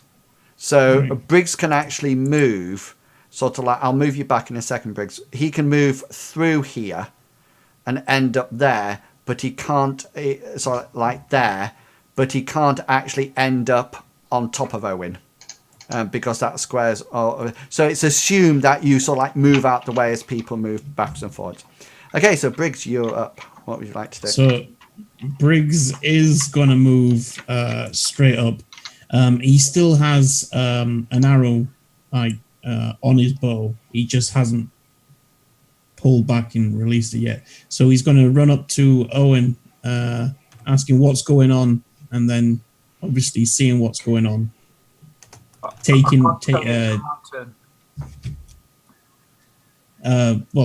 he can see what's going on, so he's gonna oh no, that's one movement, isn't it? Yeah, that's one movement, a free action, and it will still take you 2 rounds to ready your bow, no matter what. Yeah, turn sight. Yeah. Okay, Hengist, you are up. Hengist, having heard the scream, is going to turn and run to the outside of the corridor. It's like not pausing, so I've just put it there so I can do the description. But it's like turn as soon as he gets around past Owen and sees the woman with the blooded blade. Yeah. So I assume that it's been taken out of. It has. Yeah. He's going to see that, and he's just going to charge straight at her. Okay, so that's the end of your movement, isn't it? So that's it. Okay, 14. The woman goes, and she literally just whacks this dagger into the captain again, and so like sticks it in, and then goes and pulls it out another time, and the captain lets out a guttural scream again, and you notice that he sort of like almost like sort of like goes to the ground yet again, and sort of like you can see Hengist from where you are that he's bleeding quite profusely from what seems to be a chest and an abdomen wound at the moment. Okay, Gully, you're up. Gully's going to go up to the junction there, and when he sees Captain SeaTide on the ground, he's going to go, "Captain SeaTide!" and he's going to start heading round to get to Captain SeaTide. Yeah. Okay. Cool. Okay. Owen, you're up. Is the captain on the ground? He is now. Yeah. In that case, I'm going to chuck my spear straight at the old woman. Yeah. Cool. Go for it. And knowing my luck, the captain will just get his strength back and stand up as I throw it.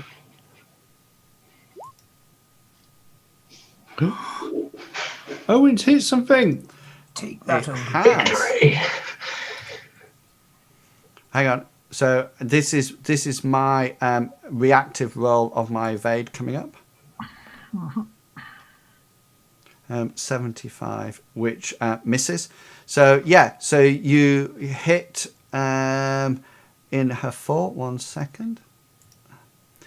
So you whack it and you chuck it, and it's not a very good shot because it sort of like angles too far down, and it sort of like hits her in her leg. 10 points damage. What do you? Which do you wish to impale? Impale, yeah. What's your maximum damage with your spear? That is the maximum, I believe. Yeah. Right. So the second roll's not good. So I'll just take the 10, shall I? Yeah. Okay. This is in her left leg. Okay.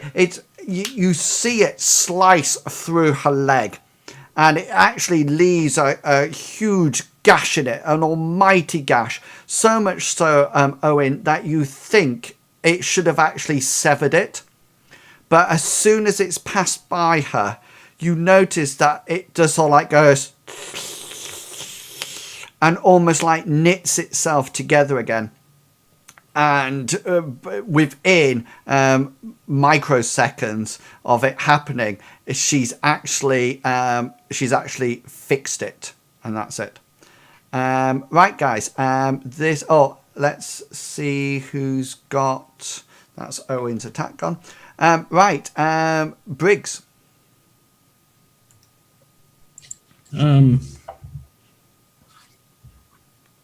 Is he still readying? I don't know. He moved last round, so he'll be readying this round and this turn, and then next turn he'll finish readying and fire. Yep. Right. Okay. Has he got a shot on her by standing there? Well, what I do is that I increase. So when you do your skills, normally it's standard. So what happens that it's hard or formidable, and if you miss if I say it's formidable shot and you miss, then you hit somebody else. And if it's a harder you miss, it just goes to a random place and doesn't hit anybody. So it's the same as D&D. It just affects almost like your skill level. Yeah, cool. So Hengist, you are up. Hengist is going to take a huge swing at her. Okay. He's failed. And missed. Excellent. So you sort of like swing your sword at her, and she almost like it almost seems to scrape across her, and she's sort of like wearing sort of like linen cloth sort of like robes, and it just sort of like cuts across the robe and sort of like underneath you see that she has sort of like grey desiccated skin that is sort of like loosely wrapped around her bones, so it's just sort of like hanging as sort of like loose skin all around her, and you just sort of like cut the robe, but you don't actually get to the flesh inside her. I think Hengist was put off by the fact that she managed to like re-knit her leg together. Yeah. Okay. So this is her attack. That's a reactive roll. So this is her attack coming at you.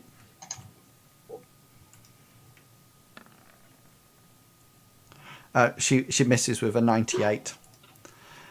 Okay, so that's her. Gully, you're up.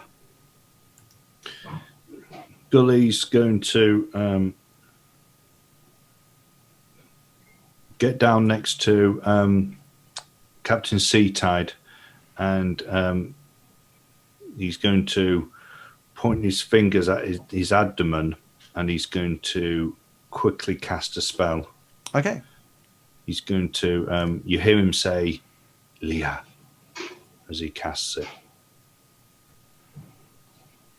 Folk magic roll, yeah.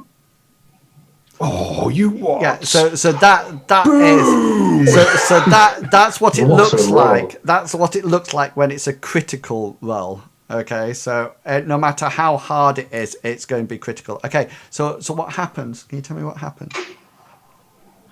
Well, on this one, this isn't like the other spells that he casts. There's no smoke involved in this. It's almost more like a cantrip rather than a powerful spell. Yeah. But so, hopefully the wound on his abdomen is going to. Well, he has a major wound there. Right. So you can decide what happens. Or you can tell me what happens.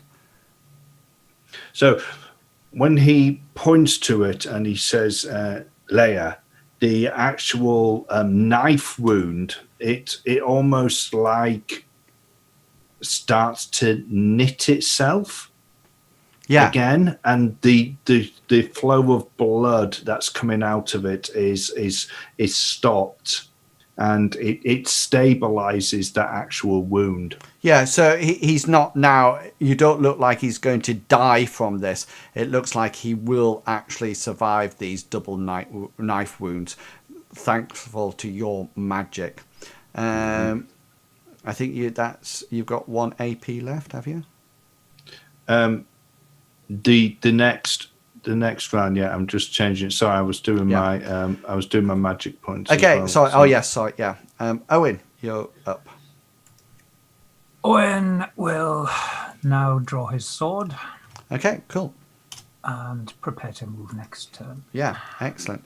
Okay, so this is now turn 3 we're up to. So, Briggs, you don't have anything. You don't have anything. Yeah. Hengist, you have 1 left. Yep, Hengist is going to take a quick swing at her. Slightly smaller than the last one. Yes, nice. 1d20. Got 13. Yeah, that's in her right arm. And then roll me damage. 9 points. Cool. Yeah, and you sort of like swipe at her right arm, and yet again you actually feel your sword. It is a sword, yeah, long sword. Actually, you actually feel it go right the way through the flesh, and as you pull it across, you feel it grate against the bone, and you are absolutely pretty sure you should have severed that arm. Do you wish to roll it again? Is 9 the maximum you can do? I don't know. I roll a 1d8 and then I get a plus 2d for my strength. So you can included. do 10 if you would like to roll it again for your impale. No, so take that. So you actually feel it going across, and you're pretty sure that this should have severed her arm. just like anything else that you've done. But as you draw your sword across it and it disappears, you see her skin just sort of like grow back and actually seal the wound shut within a matter of seconds. This is her attack at you. Hang on. I don't think I can. Let me just check the combat actions. No, she can't combat attack this time because she's used her 3 action points. Gully. Have both the wounds stabilized on? Yes. Yeah. That was enough to. Normally I would ask you to do another roll, but because it was such a good roll and a crit roll, I let you do them both at the same time. Okay. Is the Gully wants to? This woman, is there an amulet round her neck? Make a perception roll.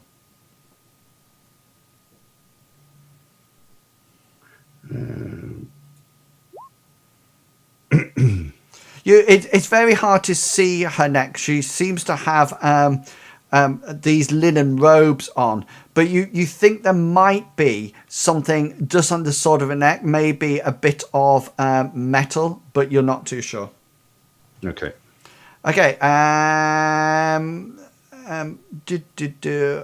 Owen, you don't have any left, so that's the end of that round then. So we're going to go on to round 2 now. So everybody is refreshed. And if you would like to re-roll your initiatives. Hang on, okay. Oh, that's 14 is fine. I just so you know, I need to clear you from I need to do that, and then you can roll your initiative and then go on top of them. Cool. Are we ready? Sorry, I was muted It's all right. again. 14 was fine. Sorry, you said roll initiative, so I rolled initiative. Yeah. Okay, so let's move you round. Excellent. Okay then. So round 2, turn 1. Okay, so Gully, you are up.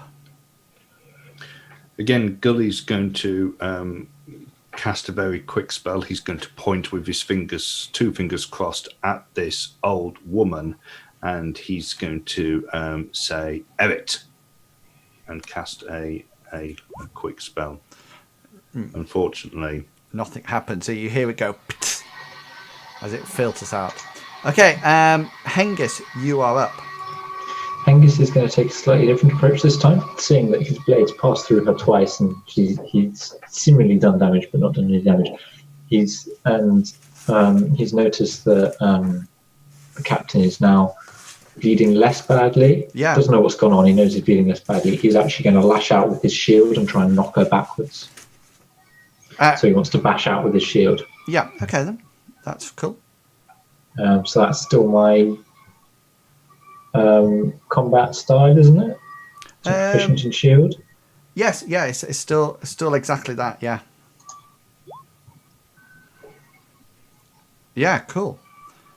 So she will do this.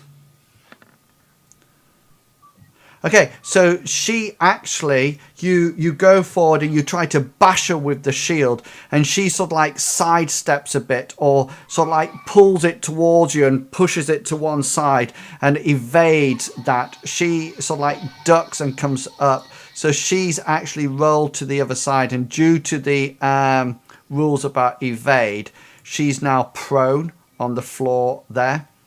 So not quite what I wanted, but not quite what Hengist wanted, but it's good enough. Yeah. So so that's Hengist. So it's her turn now, and she will use her action, her AP now, to get up. And now, Owen, it's your turn. Well, Owen is going to advance and get round to the other side of the captain. Cool. I can't attack, so that'll be the end of it. Yeah, excellent. Okay, and Briggs. Briggs is gonna releases arrow. He's not going to shoot it off. There's too many people in the way. She's been knocked down. So he's just going to take this action. You can hold it. You can hold it. So when so it's a bit like a readying the weapon. So you can say when I've got a clear shot, I will fire it. Yeah. So just like holding magic. Yeah. Cool. So this is now combat turn 2. Gully, do you have anything left? Yes, you do. I have 2 points left. Yeah. Gully see that this woman, this old hag, has taken several hits now, and nothing's been done to her. He's going to start running into this room. Okay. Cool. Okay, Hengist, you're up.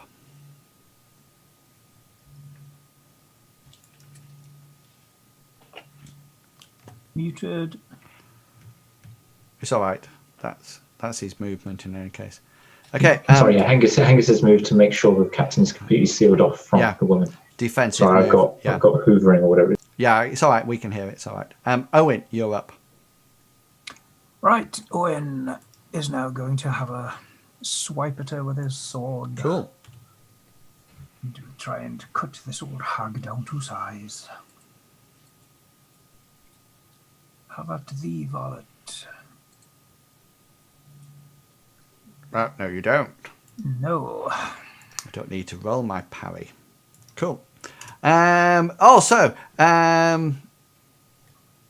miss the hag out there? No, she stood up. No, she got up.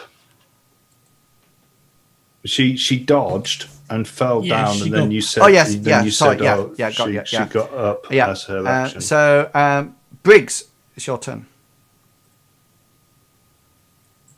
That went fast. Yeah. No, that's. Is it down there already? Yeah, it must be.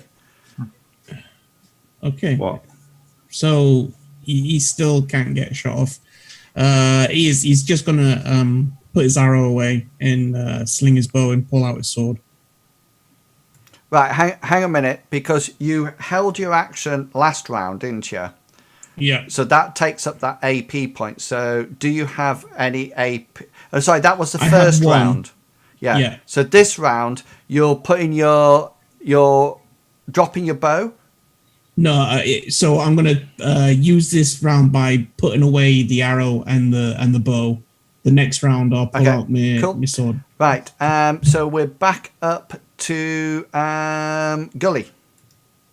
This is round 3. Gully is going to draw his knife, ready his knife. Cool. Okay. And Hengist, you have an action left, I think.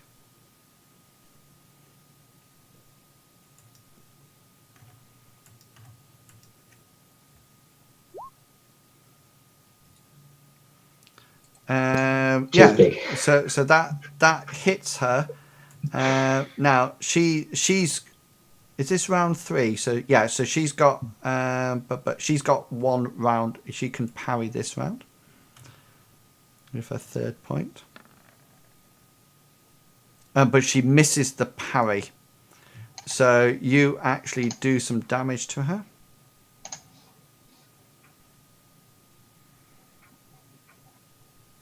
On the 13. Is that damned right arm again? Yeah. So again, you swipe through it, you cut almost like it off, but it just sort of like seals itself up as you go through it. She's what's she done? She's still got an action, hasn't she? Because she didn't have to be reactive to that one. Oh, she does. Yeah, no, she's done it. Owen, do you have any left? No. Briggs, do you have any left? No. Does anybody have anything left? No. No. Okay, good. So this will be turn 4 then. No, sorry. Combat round 3. Turn 1.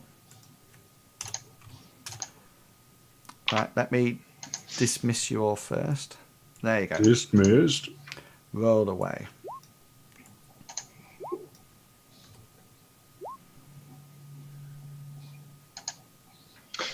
I'll be right back, guys. Yeah, I think no the worries. painter might be nearly finished.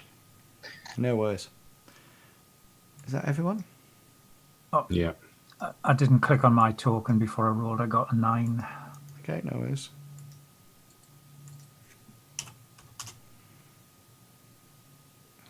She needs to go there. Excellent. Okay. Combat turn 1. Gully, you're up. Gully's winded again. Yeah, thank you.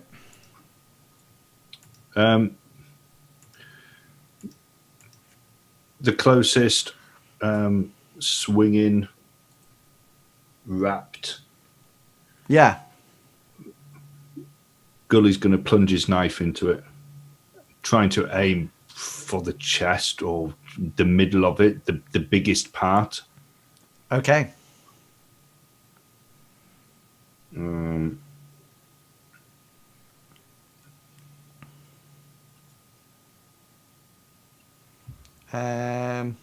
So can you see now? It says it's hard due to fatigue.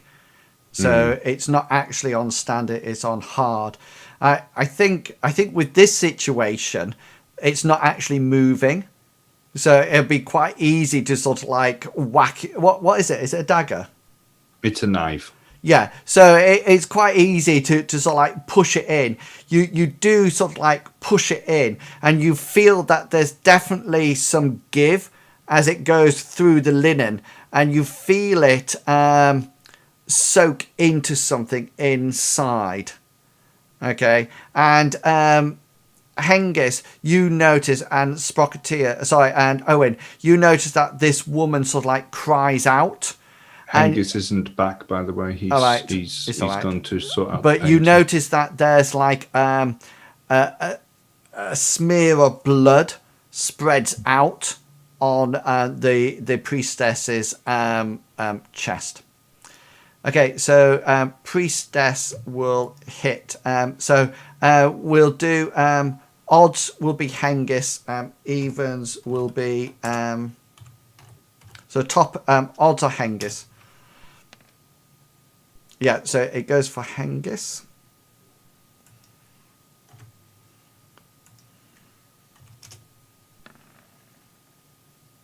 Right, she's hit. Is Hengist there? No. No. Do you think he'll probably parry with his shield? I would have probably said that he would, to be honest with you. Yeah. Okay, is everybody happy for me? Is he coming back at all? No He's not back. Do you want to take a quick break, or? Yeah, quick break would be pretty good. Okay, then we'll take a quick break in the middle of combat. If that's Yeah, but fine. he's just he's not here. Okay then. And to be honest with you, if the painter's here as well tomorrow, then I don't want to be doing shadowing. So. Okay then. Right, we'll take a quick break then. Okay.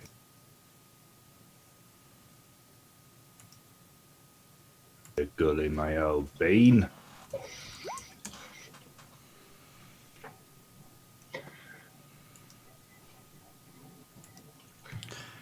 Oh, 21, nice. Thank you. Right. 14, 13, 12, 10. Okay, Gully, you're up. This is combat round 4. I'm 4. Still okay. I don't need to do another. No, not. Well, yeah, 4. At the end of this round, you will, because that'll be your 2. Okay. So Gully's going to put 2 and 2 together and see that he attacked the first one and she made a sound, but then he attacked it again and it didn't, but then he attacked another one and she cried out in pain again. He's going to stab the one on the opposite side. Yeah, a different one that he hasn't stabbed before. Yeah. Mm-hmm. Okay, cool. This time it's a 17 left arm. Yeah, so again, there's a guttural scream from the priestess as in the left arm you notice Hengist and Sprocketteer, that all of a sudden there's a sort of like a explosion as sort of like blood sort of like spurts out from beneath the robes and sort of like goes all over the place. Okay, my turn, I think it is. So this is Hengist's odds. Odds it is. Da, da, da. Misses. Briggs, you're up. Hearing Gully shouting out, he thinks he's in danger, so he's going to run down and ask him what's going on. Okay, so that's brilliant. Okay then, Hengist, you're up. So after the priestess missing, because Hengist took like a half step forward, and so she's actually landed the blade between the shield and him, he's going to make an attacking action now that he's made her miss. And he's missed as well. Missed again. And Owen, you're up. Owen is going to continue his assault with his short sword. Although it doesn't seem to be doing much. Dear Kavat. Oh, so she will actually try to parry that roll. Right, she actually parries that roll. How big is your weapon? It's medium.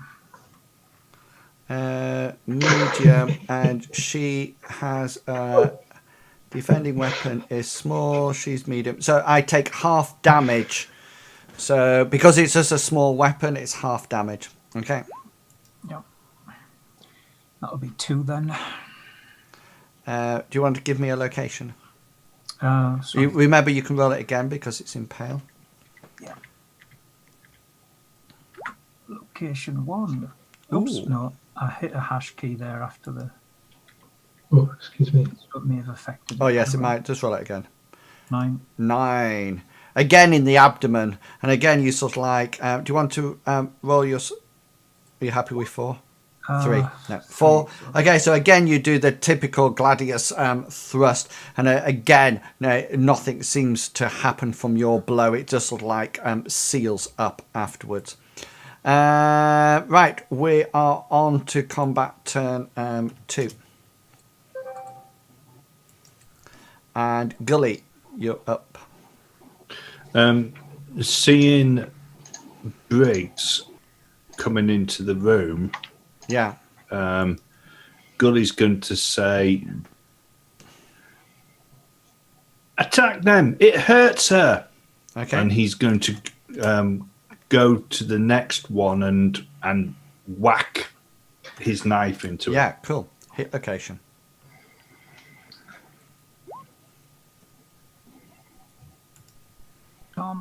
Yes, so again, you 13. whack it in is her right arm. Yeah. So you've hit her right arm before. I Right. think. Yeah, so it just... So I take it that this time nothing, I don't hear any... It actually, nothing happens at this point at all now. Right. Oh, right. Okay. Yeah.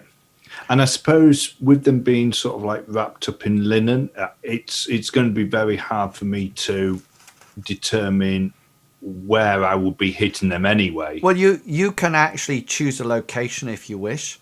Right. But Okay. it'll be a harder roll. Right. Okay.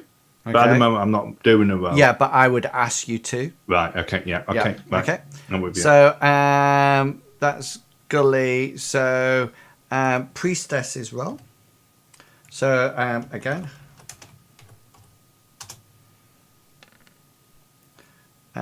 It's coming at you, Hengist.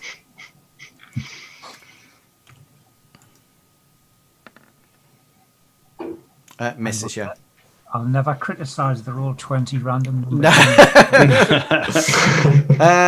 Briggs, you are up. I'm doing my job. Briggs is going. Is Briggs doing that twice? I caught that twice. Is Briggs copying Hengist from Mr. Miyagi's moment? Okay, Briggs is gonna start stabbing at these linen things. Okay then, roll a location. Roll a location. Yeah. Roll a d20. Oh. Right in the 18. Okay, nice. Yeah, nothing happens. Nothing happens. Okay, who are we down to? Hengist. Angus is going to take another swing. Cool. He's getting frustrated that he's not doing any damage to Andy. Nice. She actually has no APs left, so you can do your.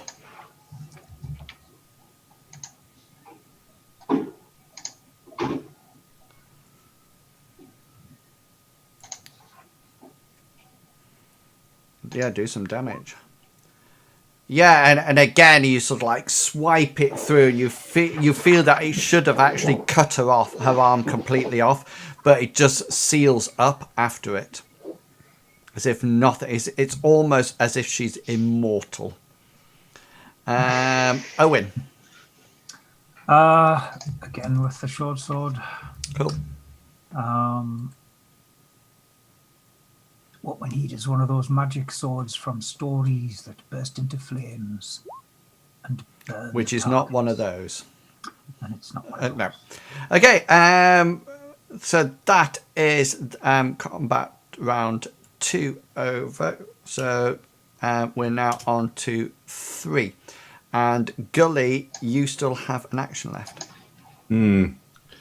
Gully, all of a sudden, you just see his eyes sort of like as if he's just thought of something, and he gets the torch that he's holding, and he's going to hold it underneath one of these things that he hasn't hit before, and he's going to try to set the linen on fire. Okay. These things are quite wet. Let me just have a look at this. Okay, roll a d100. Wait, don't roll it yet. And I will say that if you get less than 25, it will set on fire. Okay, so you're sort of like waving it underneath, but it doesn't seem to be quite catching this time. Can I use a luck point? If you have a luck point. Yeah, to re-roll it. Yeah, by all means.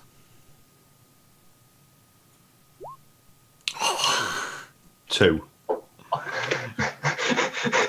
Okay, so mark your luck off, and you sort of like do it, and you notice that it catches fire right round the end of the linen, the part that was near the bucket.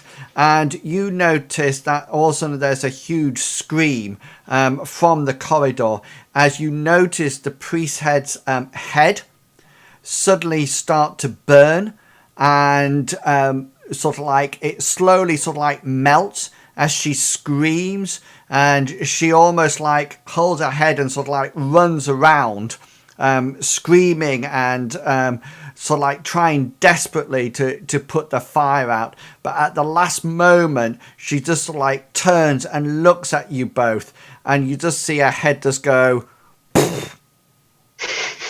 and she falls to the ground. Damn, what a roll.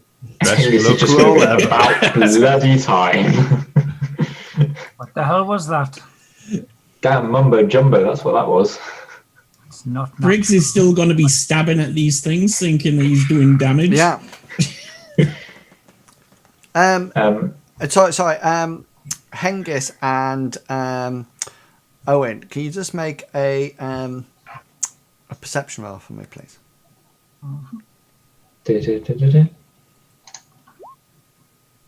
What? Okay, Owen, you notice that she has a amulet around her neck.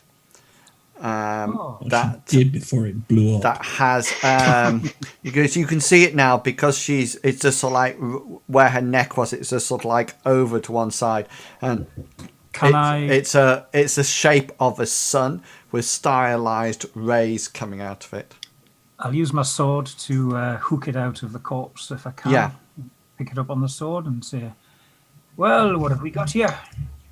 And show it up to Hengist. Hengist goes, "That looks like the diggy bed." No, he doesn't. He says that looks like the what we're after. Where's the captain? At which point he's going to turn voices now rather than combat. Gully's going to shout, "Is she dead yet?" Yes, is she ever? We killed her. In Angus. He's gonna go over and check on the captain. Yeah, he's stabilized, but he's not actually conscious. Gully's going to say, I can probably help him even more, but I'm not going to do it in here. I'm not going to do it in the temple because it's going to take me hours, and we can't be. But Owen, you've got the amulet. You found it.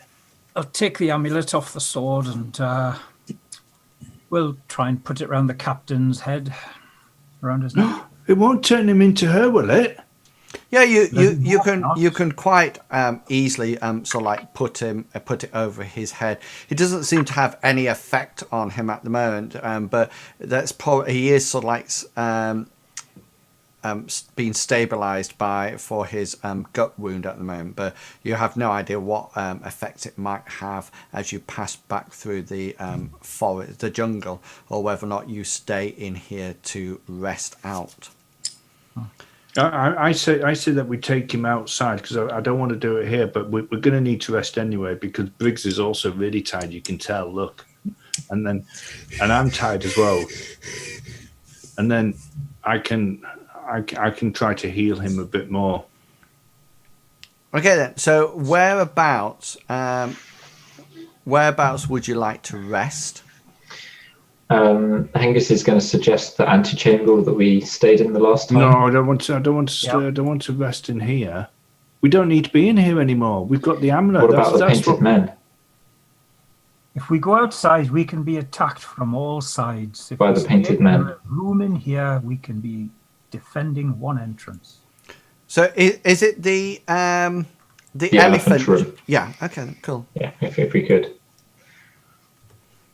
But Hengist is gonna walk with Gully, and he's gonna be congratulating Gully all the time. It's basically saying you've done really well. I killed a god. You did. You did kill a god, a stone god. Briggs is going to turn around and say, "Don't encourage him." Hengist is going to turn to Briggs because he's assuming Briggs is behind him, and he's going to give him a quick wink and a slight like half shrug, trying to make sure that Gully doesn't see it. Cool. Okay, so I think that the best idea therefore is for you guys to rest up here, and then we can proceed with see what happens at the next part of the adventure. So let's leave it there for the night. So Sprocketteer can grab something to drink before he heads off for a D&D game.